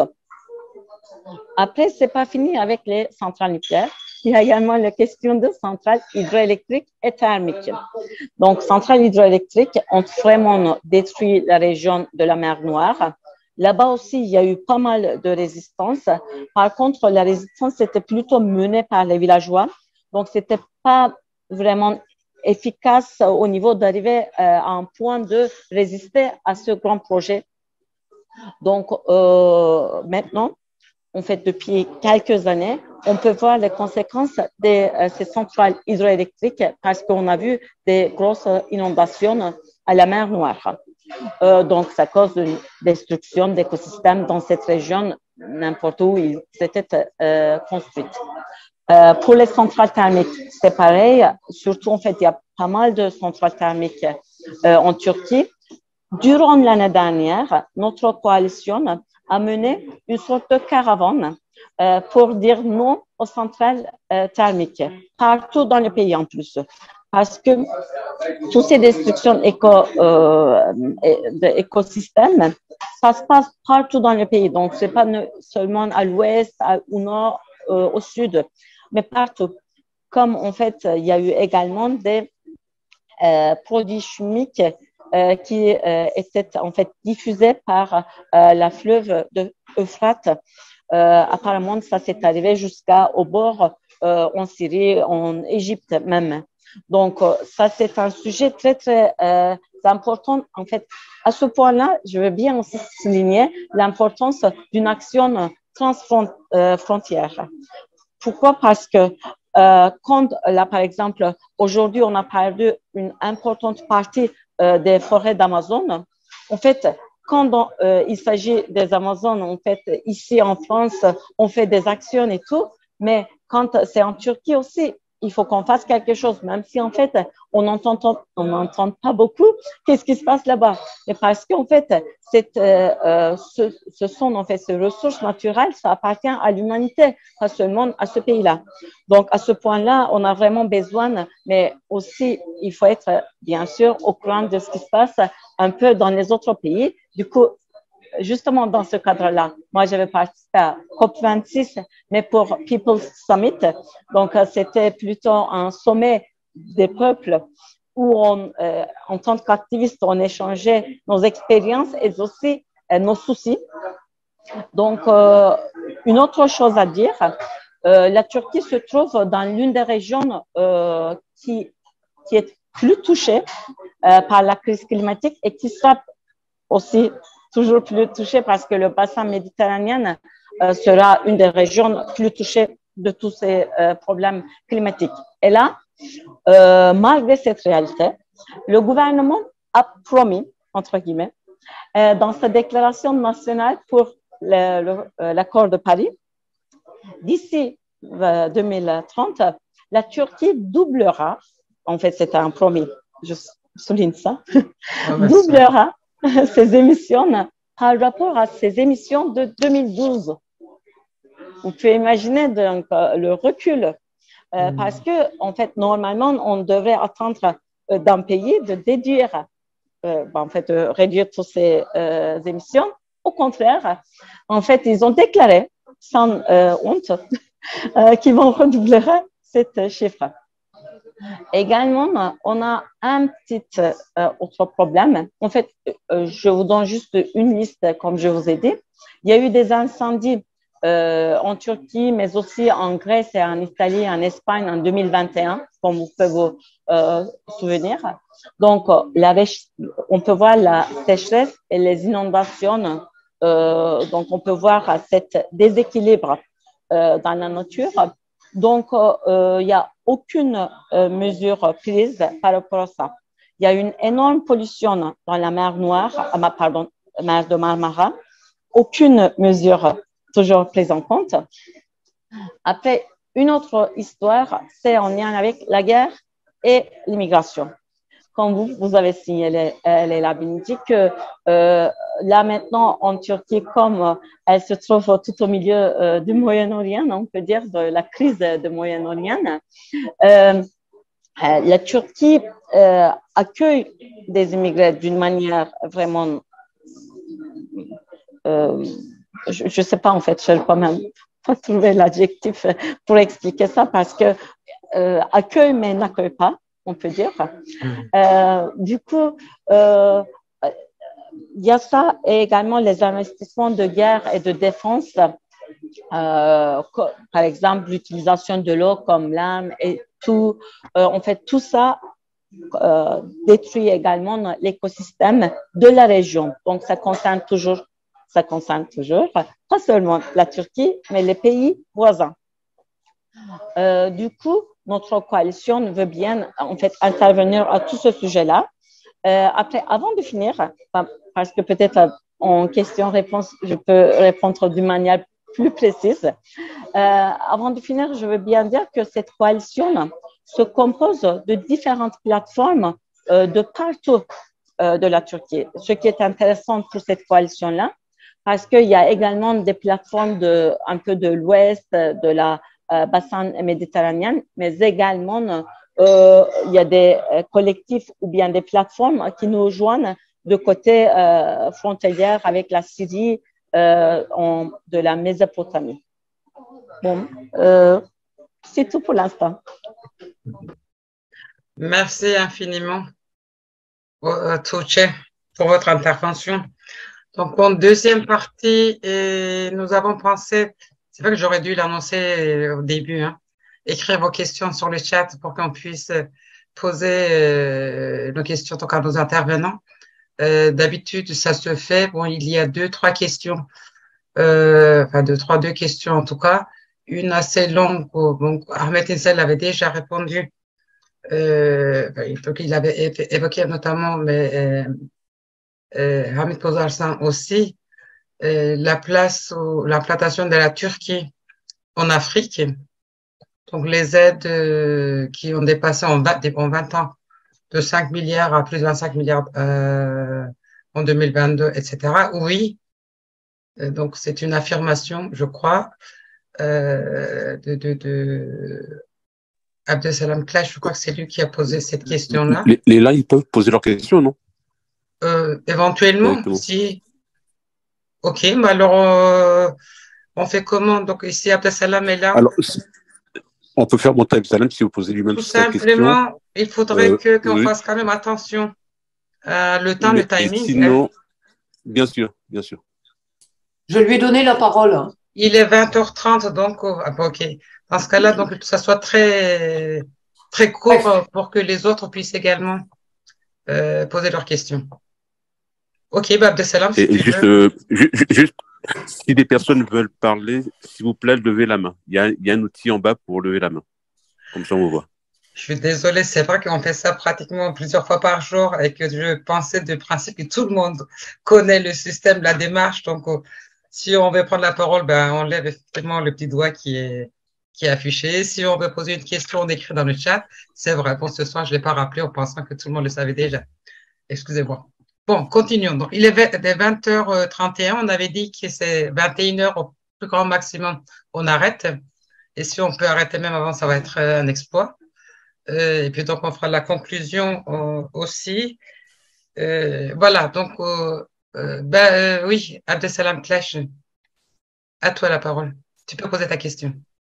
Oui, bonsoir. Merci pour les intervenants, pour j'allais dire, ce panorama concernant la Turquie, puisque il y avait un volet international et donc ma question, je la résume en deux mots. Bien entendu, il y a le volet européen, mais je pense que le volet autre, notamment la percée de la Turquie à travers Erdogan sur le continent africain est forte et même, je dirais, fascinante en 20 ans. Rien que la Turkish Airlines aujourd'hui est devenue dessert plus de 61 destinations en Afrique, ce qui est colossal. Et donc, puisque vous soulignez peut-être le début du déclin de l'erdoganisme, vous avez pris beaucoup de précautions en le soulignant en disant que si ça se fait, ça sera sur au moins un moyen terme. Pour autant, le retour que nous avons au niveau international, en tout cas dans les pays du Sud, et plus particulièrement en Afrique, c'est que l'erdoganisme n'a pas l'air de s'épuiser. Et je dirais même qu'il est très, très actif. Et on a été surpris, agréablement surpris peut-être, c'est un signe que suite au séisme, on n'a jamais vu autant, à part la 9/11, c'est-à-dire le Tweeden Center, quand il y a eu en septembre la destruction des Twin Towers, j'ai jamais vu, moi, en tout cas de mon vivant, une telle retour de solidarité au niveau continent africain vis-à-vis d'un pays. À la fois, les ambassades turques ont été presque prises d'assaut pour venir signer des cahiers, et les déplacements de chefs d'État africains ou de premiers ministres venant exprimer leur solidarité. Donc, ce décalage, excuse-moi. Je vais terminer. Ce décalage, comment vous expliquez un peu ce décalage entre le début de l'erdoganisme de l'intérieur et plutôt la fascination, attraction à l'extérieur? Merci. Merci à toi. Oui, peut-être deux mots par rapport à cela. Je pense que c'est vraiment très intéressant de voir que la Turquie avait une très grande popularité dans le monde arabe au tournant des années 2010, après les révolutions, voire était montré un peu comme un exemple à suivre, ce qui n'est pas du tout le cas aujourd'hui. Il y a un certain déplacement, ça c'est absolument certain, mais ce déplacement s'explique aussi par le fait que pour la Chine, pour la Turquie et pour la Russie, l'Afrique a gagné une importance extrêmement significatif, et le discours est que l'Occident ne représente pas la planète dans sa totalité, l'Asie non plus d'ailleurs, et donc on va pouvoir se replier et montrer qu'on est puissant. Nos alliés viennent d'ailleurs. Erdogan, quand il rappelle, voilà, effectivement, le monde est plus grand que 5, il veut dire d'abord, avant toute autre chose, que le monde est 6, ça veut dire que la Turquie doit être inclue dans le Conseil de sécurité, mais pour le reste, effectivement, voilà, la Turquie serait un peu le pays protecteur de l'Afrique. Et le parallèle est vraiment terme à terme avec le discours chinois ou avec le discours russe. Mais j'aimerais, si vous me permettez, revenir un peu très très brièvement à ce qu'Ariane nous a dit. Et Ariane nous avait interpellé, Ahmed et moi, Et je crois que là, il y a des questions vraiment très importantes qui ont été soulignées. En premier lieu, n'oublions pas que la Turquie a été paramilitarisée. Depuis une dizaine d'années, cette paramilitarisation s'est vraiment accélérée. Cette militarisation s'observe à la fois au niveau des organisations de type milicienne, mais aussi au niveau des forces spéciales au sein de la police et au sein de la gendarmerie, voire au niveau des polices des quartiers. Et cette paramilitarisation ne signifie pas qu'Erdogan contrôle ou Erdogan contrôle ces organes. Au contraire, on sait qu'effectivement, ce sont les loups gris qui ont investi ces organes. Et dans l'avenir, effectivement, y compris au cours du processus électoral, ces forces paramilitaires peuvent jouer un rôle absolument inquiétant. En deuxième lieu, je crois que il faudrait savoir qu'aujourd'hui en Turquie, il y a une très nette attente de changement, mais cette nette attente de changement n'est pas une attente de démocratisation. Et là, il y a vraiment un problème, une distinction à faire. Et voilà, la coalition, pardon, l'opposition a signé un document d'accord qui comprend 2200 affaires urgentes à régler, dossiers urgents à régler. Parmi ces 2200 dossiers, il n'y a pas la question turque, par exemple. Donc, je crois qu'effectivement, il faudrait séparer ces deux moments entre la démocratisation et éventuellement l'attente. Et c'est pour ça que je pense qu'il sera sage de penser la Turquie, l'avenir de la Turquie, pas uniquement à partir de 2023, mais à une échéance plus loin. Et puis, le troisième point, je crois qu'il a Ahmed a tout à fait raison, le pouvoir est usé. Le pouvoir n'arrive plus du tout à produire un discours. Regardez juste les gestes, le corps d'Erdogan, les techniques corporelles d'Erdogan. On a l'impression que les crises successives constituent une sorte de rente par le passé ne fonctionnent plus. La crise, par exemple, avec la Grèce ne mobilise personne. Il y a quelques années déjà, la crise avec la France ne mobilisait personne. Donc, le discours est devenu un discours totalement creux. Et de ce point de vue-là, il y a un vide. Est-ce que l'opposition, mais au-delà de l'opposition, est-ce que les espaces de résistance vont pouvoir devenir les lieux de production de sens, autrement dit, réinventer les facultés cognitives de la société qui ont été brutalisées? Je crois que là, ça sera un enjeu extrêmement important à avoir en tête pour l'avenir.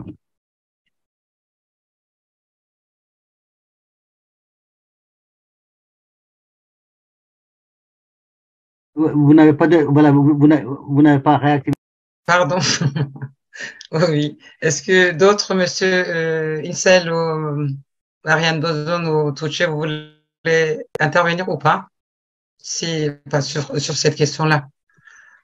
Sur la question africaine, effectivement, la Turquie est présente et c'est une présence qui a commencé activement au milieu des années 2000 et c'était le fer de lance de cette présence, c'était d'abord la communauté Gülen, avant même que ce soit Erdogan qui était porteur. Et après le coup d'État de 2016, Erdogan a commencé à prendre les choses en main par des institutions de substitution qu'il a créées pour prendre la place des postes de présence gulenistes en Afrique particulièrement, mais aussi ailleurs.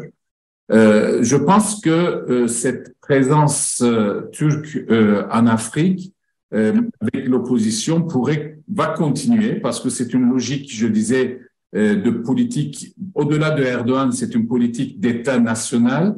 La Turquie se positionne au niveau de sa politique, je dirais, principale internationale comme veut devenir une puissance régionale dans une zone où la force de régulation et de l'empire occidental est devenue de plus en plus défaillant et la Turquie est devenue, dans ce cas-là, en concurrence principalement avec la Chine, plus qu'avec l'Occident, principalement avec la Chine en Afrique.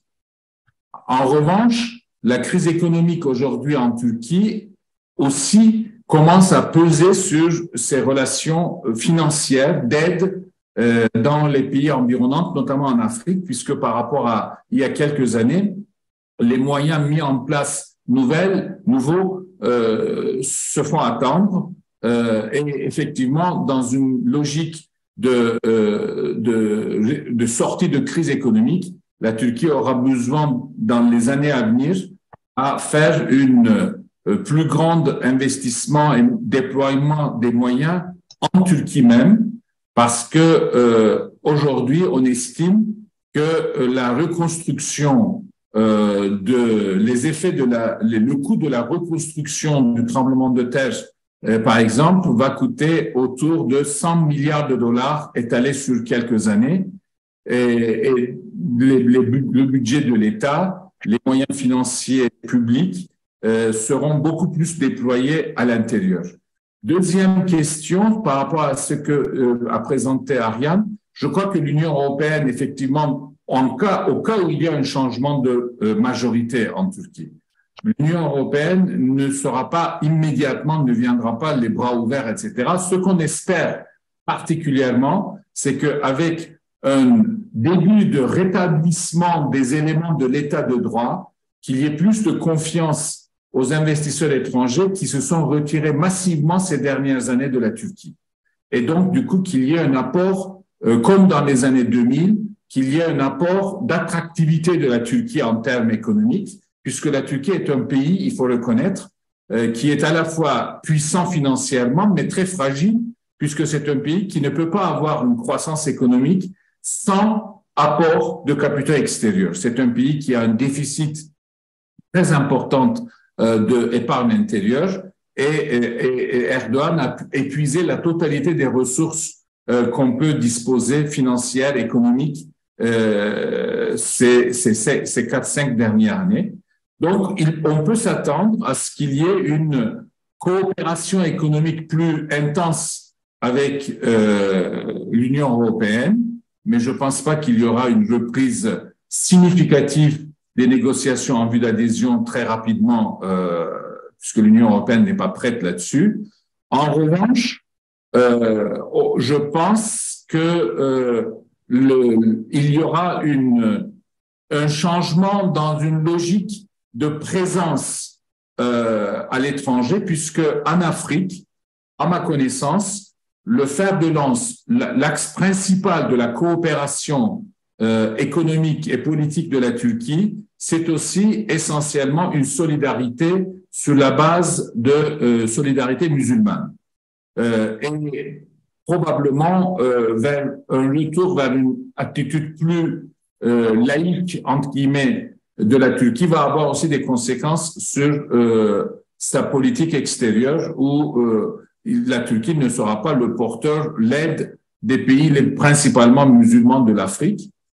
Mais je reconnais une chose, c'est que quoi qu'il arrive en Turquie, désormais, la Turquie aura, et ça peut avoir des risques de dérapage, la Turquie aura, tant qu'il n'y aura pas un nouvel équilibre international, tous les gouvernements de centre-droite, de centre-gauche, ils seront tous nationalistes et ils seront porteurs, malheureusement, d'un projet de rétablissement de la grandeur perdue dans le temps et par conséquent, la volonté de jouer un peu le rôle de puissance régionale dans la Turquie. Cette porte est ouverte et ça va être une porte dans laquelle tous les pouvoirs centristes de droite ou de gauche vont vouloir s'engouffrer.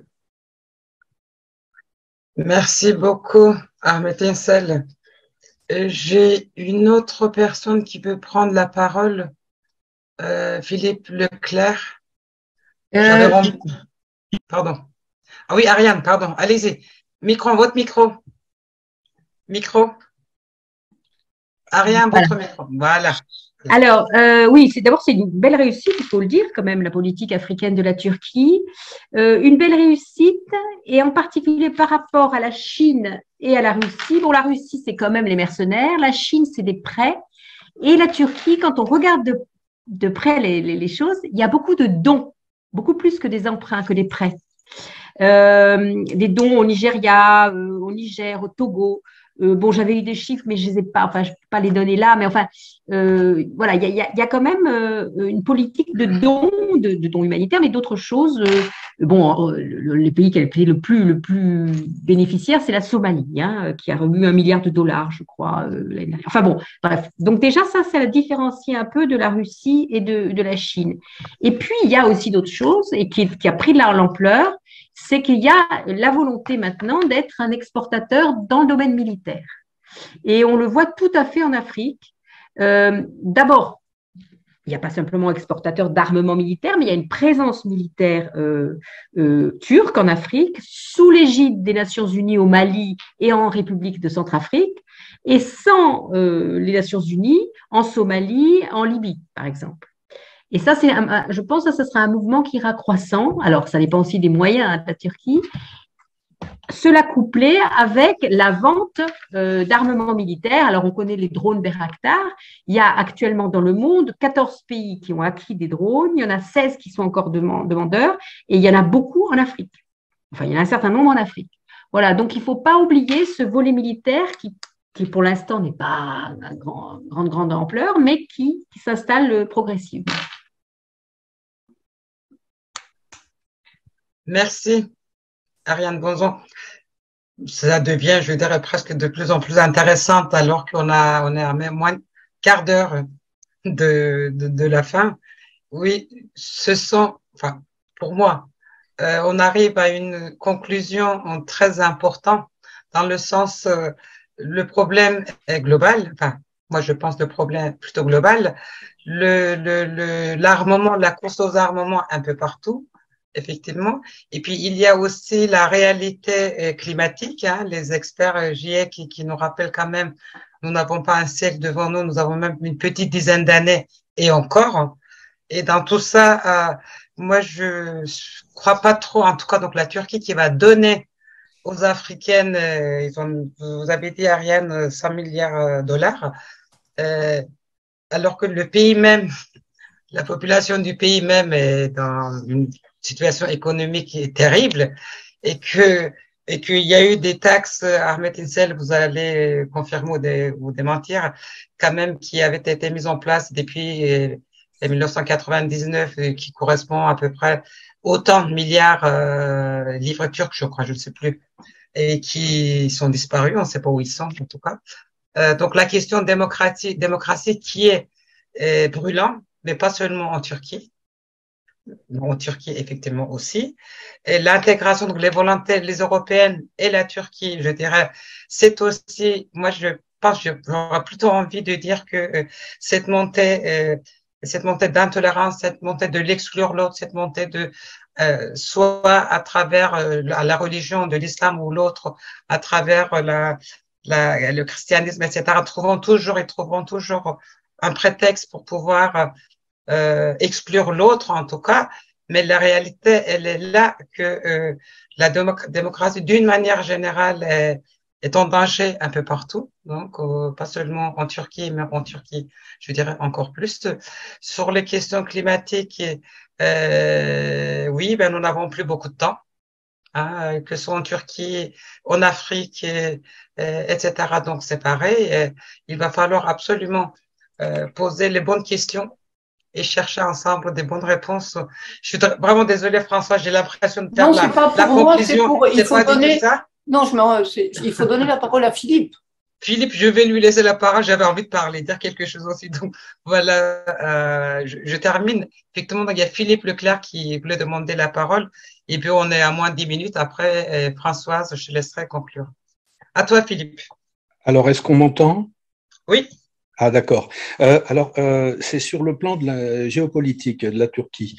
Vous avez abordé très rapidement en début d'émission, en début de webinaire, la question du rôle de la Turquie sur les flux de migrants qui viennent notamment de la Syrie, d'Asie en général. Donc, elle a un rôle déterminant par rapport à l'Europe, ça on le sait bien. Vous venez d'aborder la question d'une puissance importante en Afrique. Il y a 43 ambassades turques en Afrique et il y a beaucoup de liaisons aériennes. Et puis il y a le rôle religieux qui vient d'être évoqué. Il y a quelque chose d'important que tout le monde connaît très bien, c'est que la Turquie contrôle l'entrée et la sortie de la mer Noire. D'ailleurs, elle avait fermé les détroits au début de la guerre d'Ukraine, qui est actuelle.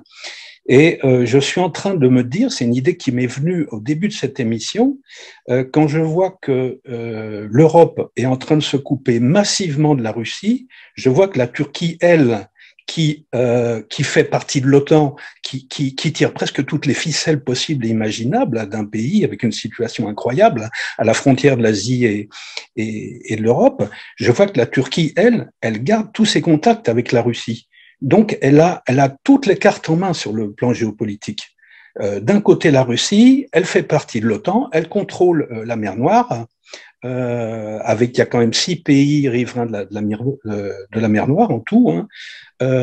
J'ai l'impression que la puissance géopolitique de la Turquie doit, il me semble, s'en trouve augmenter d'autant. Voilà ce que je vous soumets. Merci Philippe. Qui veut répondre? Oui, c'est un peu vous savez, on dit en Turquie, un de mes doctorants avait fait une thèse et sa thèse c'était la Turquie depuis toujours est un pays qui n'a pas de pétrole, qui n'a pas de richesse naturelle, donc c'est un pays qui n'a pas de rente, mais c'est un pays qui utilise sa rente stratégique comme une rente très importante depuis toujours. La rente stratégique est ancienne. Une des raisons pour lesquelles la Turquie est devenue membre de l'OTAN, c'est aussi lié à ce positionnement et ceci, malheureusement, ne va pas changer dans les décennies à venir.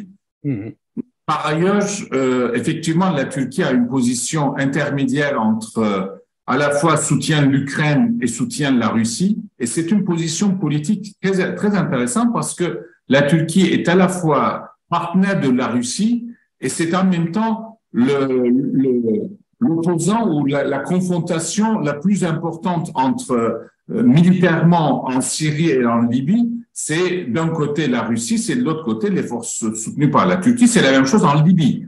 Donc il y a à la fois un jeu d'alliance et de compétition et d'affrontement qui, à terme, ne peut pas continuer trop longtemps.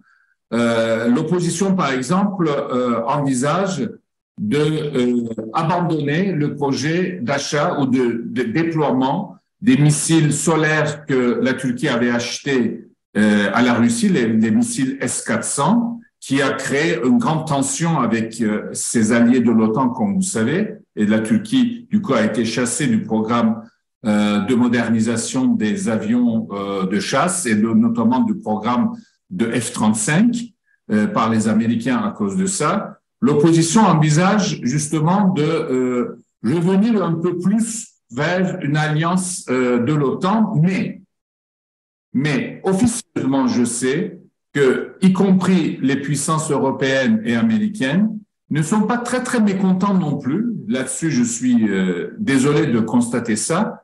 Ne sont pas très mécontents non plus que la Turquie puisse en même temps être un intermédiaire entre l'Ukraine et la Russie, puisque c'est le seul pays de l'OTAN qui arrive à maintenir un canal de dialogue très ambivalent, mais un canal de dialogue avec la Russie.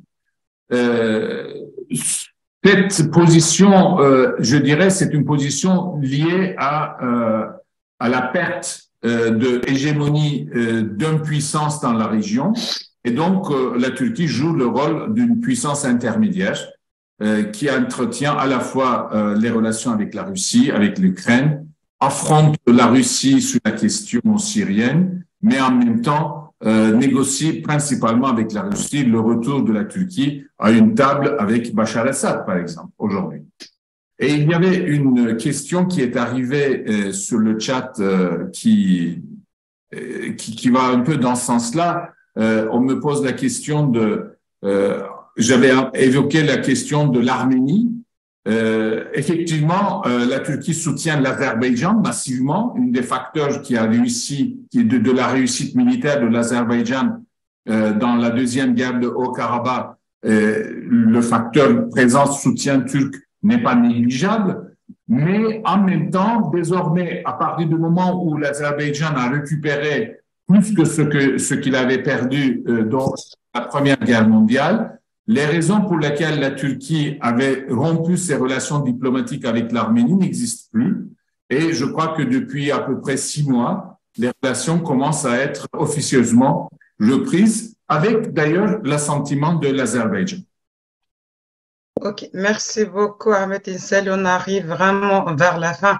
Il y a Régis qui voulait prendre la parole et il y a également notre secrétaire national qui est là. Voilà. Je suis désolée du retard. On comprend.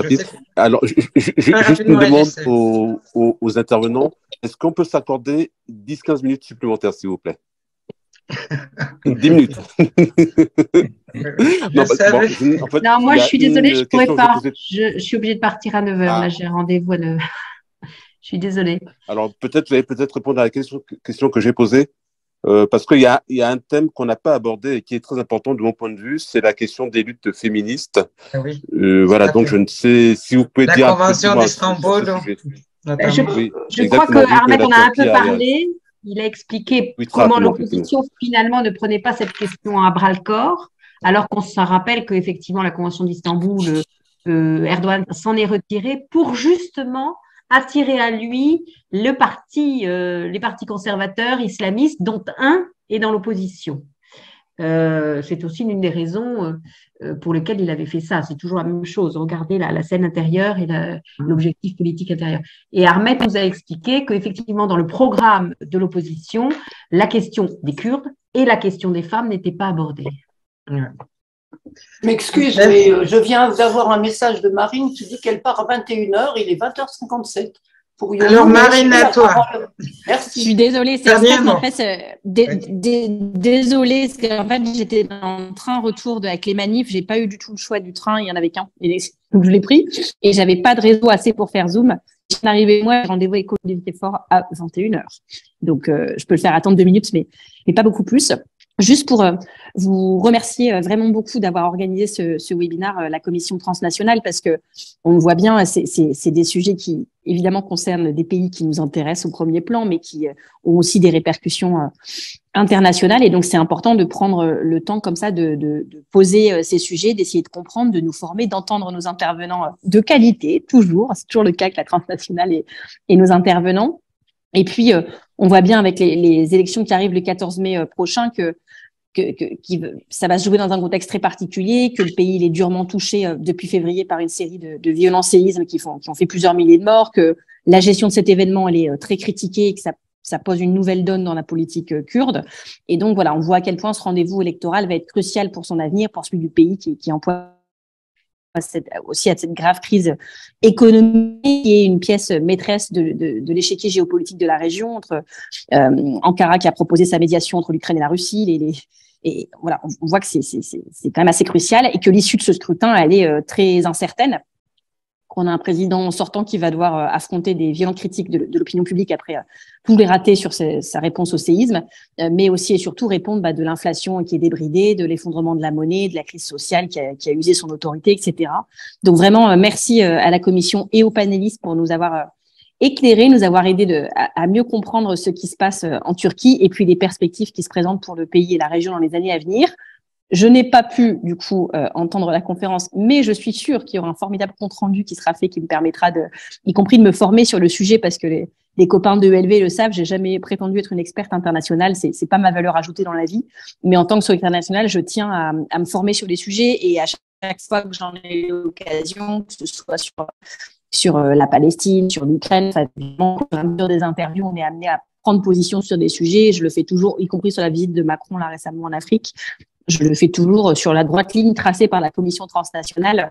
Et quand il la trace, je sais que c'est en écoutant des experts comme vous. Donc, merci beaucoup de nous avoir consacré un peu de votre temps. Merci aux animateurs de cette réunion. Merci aux participants qui vont, je sais aussi, participer à porter cette ligne, toujours l'approfondir, à pouvoir la diffuser aussi dans le parti.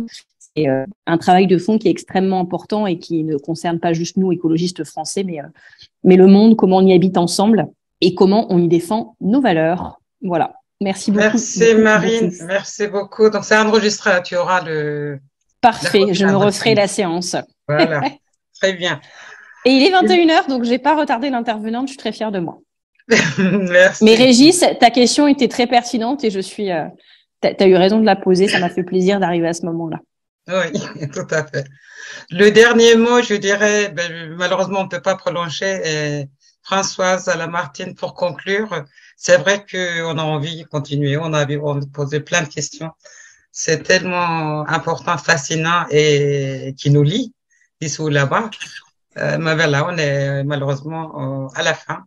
Alors Françoise, à toi. Merci beaucoup, mais je ne vais pas pouvoir résumer toutes les interventions et tout le débat qu'il y a eu parce que c'est extrêmement riche. Donc j'ai même pris des notes. En plus, j'espère que j'aurai le temps. Ça c'est moins sûr. Je peux les envoyer en brouillon, mais donc c'est extrêmement complet. Alors c'est vrai que bon. On peut compter quand même sur les élections en se disant qu'on va peut-être sortir de l'erdoganisme, comme vous dites, ou de l'erdoganisation, ou du moins qu'il y ait les moyens pour l'opposition d'en sortir. J'espère que du coup, à partir du moment où ça va être le Parti vert, qu'effectivement, ça va aider le Parti vert, je veux dire, qui va se présenter à la place du HDP. Donc, si l'on en croit effectivement le collectif qu'on avait reçu à un moment, qui était le collectif d'opposants au niveau de l'extractivisme et d'écologistes, c'était très fort et c'est ce que nous a dit l'intervenante. Je ne prononcerai pas son nom parce que je n'y arrive pas. Et donc, voilà. Et donc, c'est vrai qu'on avait constaté qu'il y avait d'énormes luttes et qu'il y a des attaques tellement fortes contre l'environnement et que c'est absolument incroyable. C'est ce qu'on a vécu, nous, en 50 ans qui se passe en un an, quoi. Donc, évidemment, les populations résistent et on avait été très, très impressionnés. Donc, il y a cet espoir-là que, du coup, effectivement, le Parti vert puisse avoir des parlementaires. Il y a le fait qu'ils font partie du Parti vert européen. Donc, on espère qu'on pourra aller les soutenir directement. Est-ce qu'il faut le faire? Est-ce qu'il ne faut pas le faire? C'est ce qu'on disait à un moment par rapport à l'Union européenne qui remplaçait. Il ne faut pas non plus qu'il y ait une possibilité pour les nationalistes de dire, vous voyez, ils sont manipulés par l'étranger. Donc, vous nous avez très bien expliqué tout ça. Et donc, par rapport à l'international, effectivement, on le sait, hein, c'est ce qu'a rappelé Ahmed là maintenant aussi, c'est que Erdogan a vraiment essayé de mettre des tentacules de tous les côtés, mais aussi, c'est justement pas de pétrole, pas de ressources, mais une situation géographique qui lui permet de continuer. Donc, je vais m'arrêter là. Simplement, j'espère qu'effectivement, on pourra continuer à travailler sur ce sujet et à approfondir et à garder l'œil, bien entendu, et la solidarité par rapport aux élections qui arrivent et qui, je l'espère, vont donner enfin un changement qui pourront aller vers une amélioration interne et des discussions à l'externe qui soient un peu plus faciles et bonnes pour le climat et bonnes pour tout le monde. Merci infiniment. Merci. Je viens de voir que je me suis rendu compte que très tard, nous avons donc une personne, Sania Sarah, qui est, je crois, membre du Parti vert et gauche. Je l'ai vu trop tard, mais bon, merci à elle d'être là aussi. Merci à Touche, merci à Ahmed Insel, merci à Hamid Bozarslan, merci Ariane, Véronique Bertol qui vient d'être, elle a été tout à l'heure déconnectée, mais elle revient. Merci à Véronique, merci à Françoise, merci à vous toutes et tous. En tout cas, continuons à travailler ensemble. Je termine par ce que Touche a dit, la terre, elle appartient à nous tous. Il faudra qu'on soit tous solidaires et ensemble. Merci beaucoup encore une fois. Bonne soirée. Merci à toi, Leïla, aussi. Merci à tout le monde et bonne soirée. Bonsoir. Merci beaucoup. Bonne soirée. Bonsoir tout le monde. Bonsoir. Bonsoir, merci Ahmed.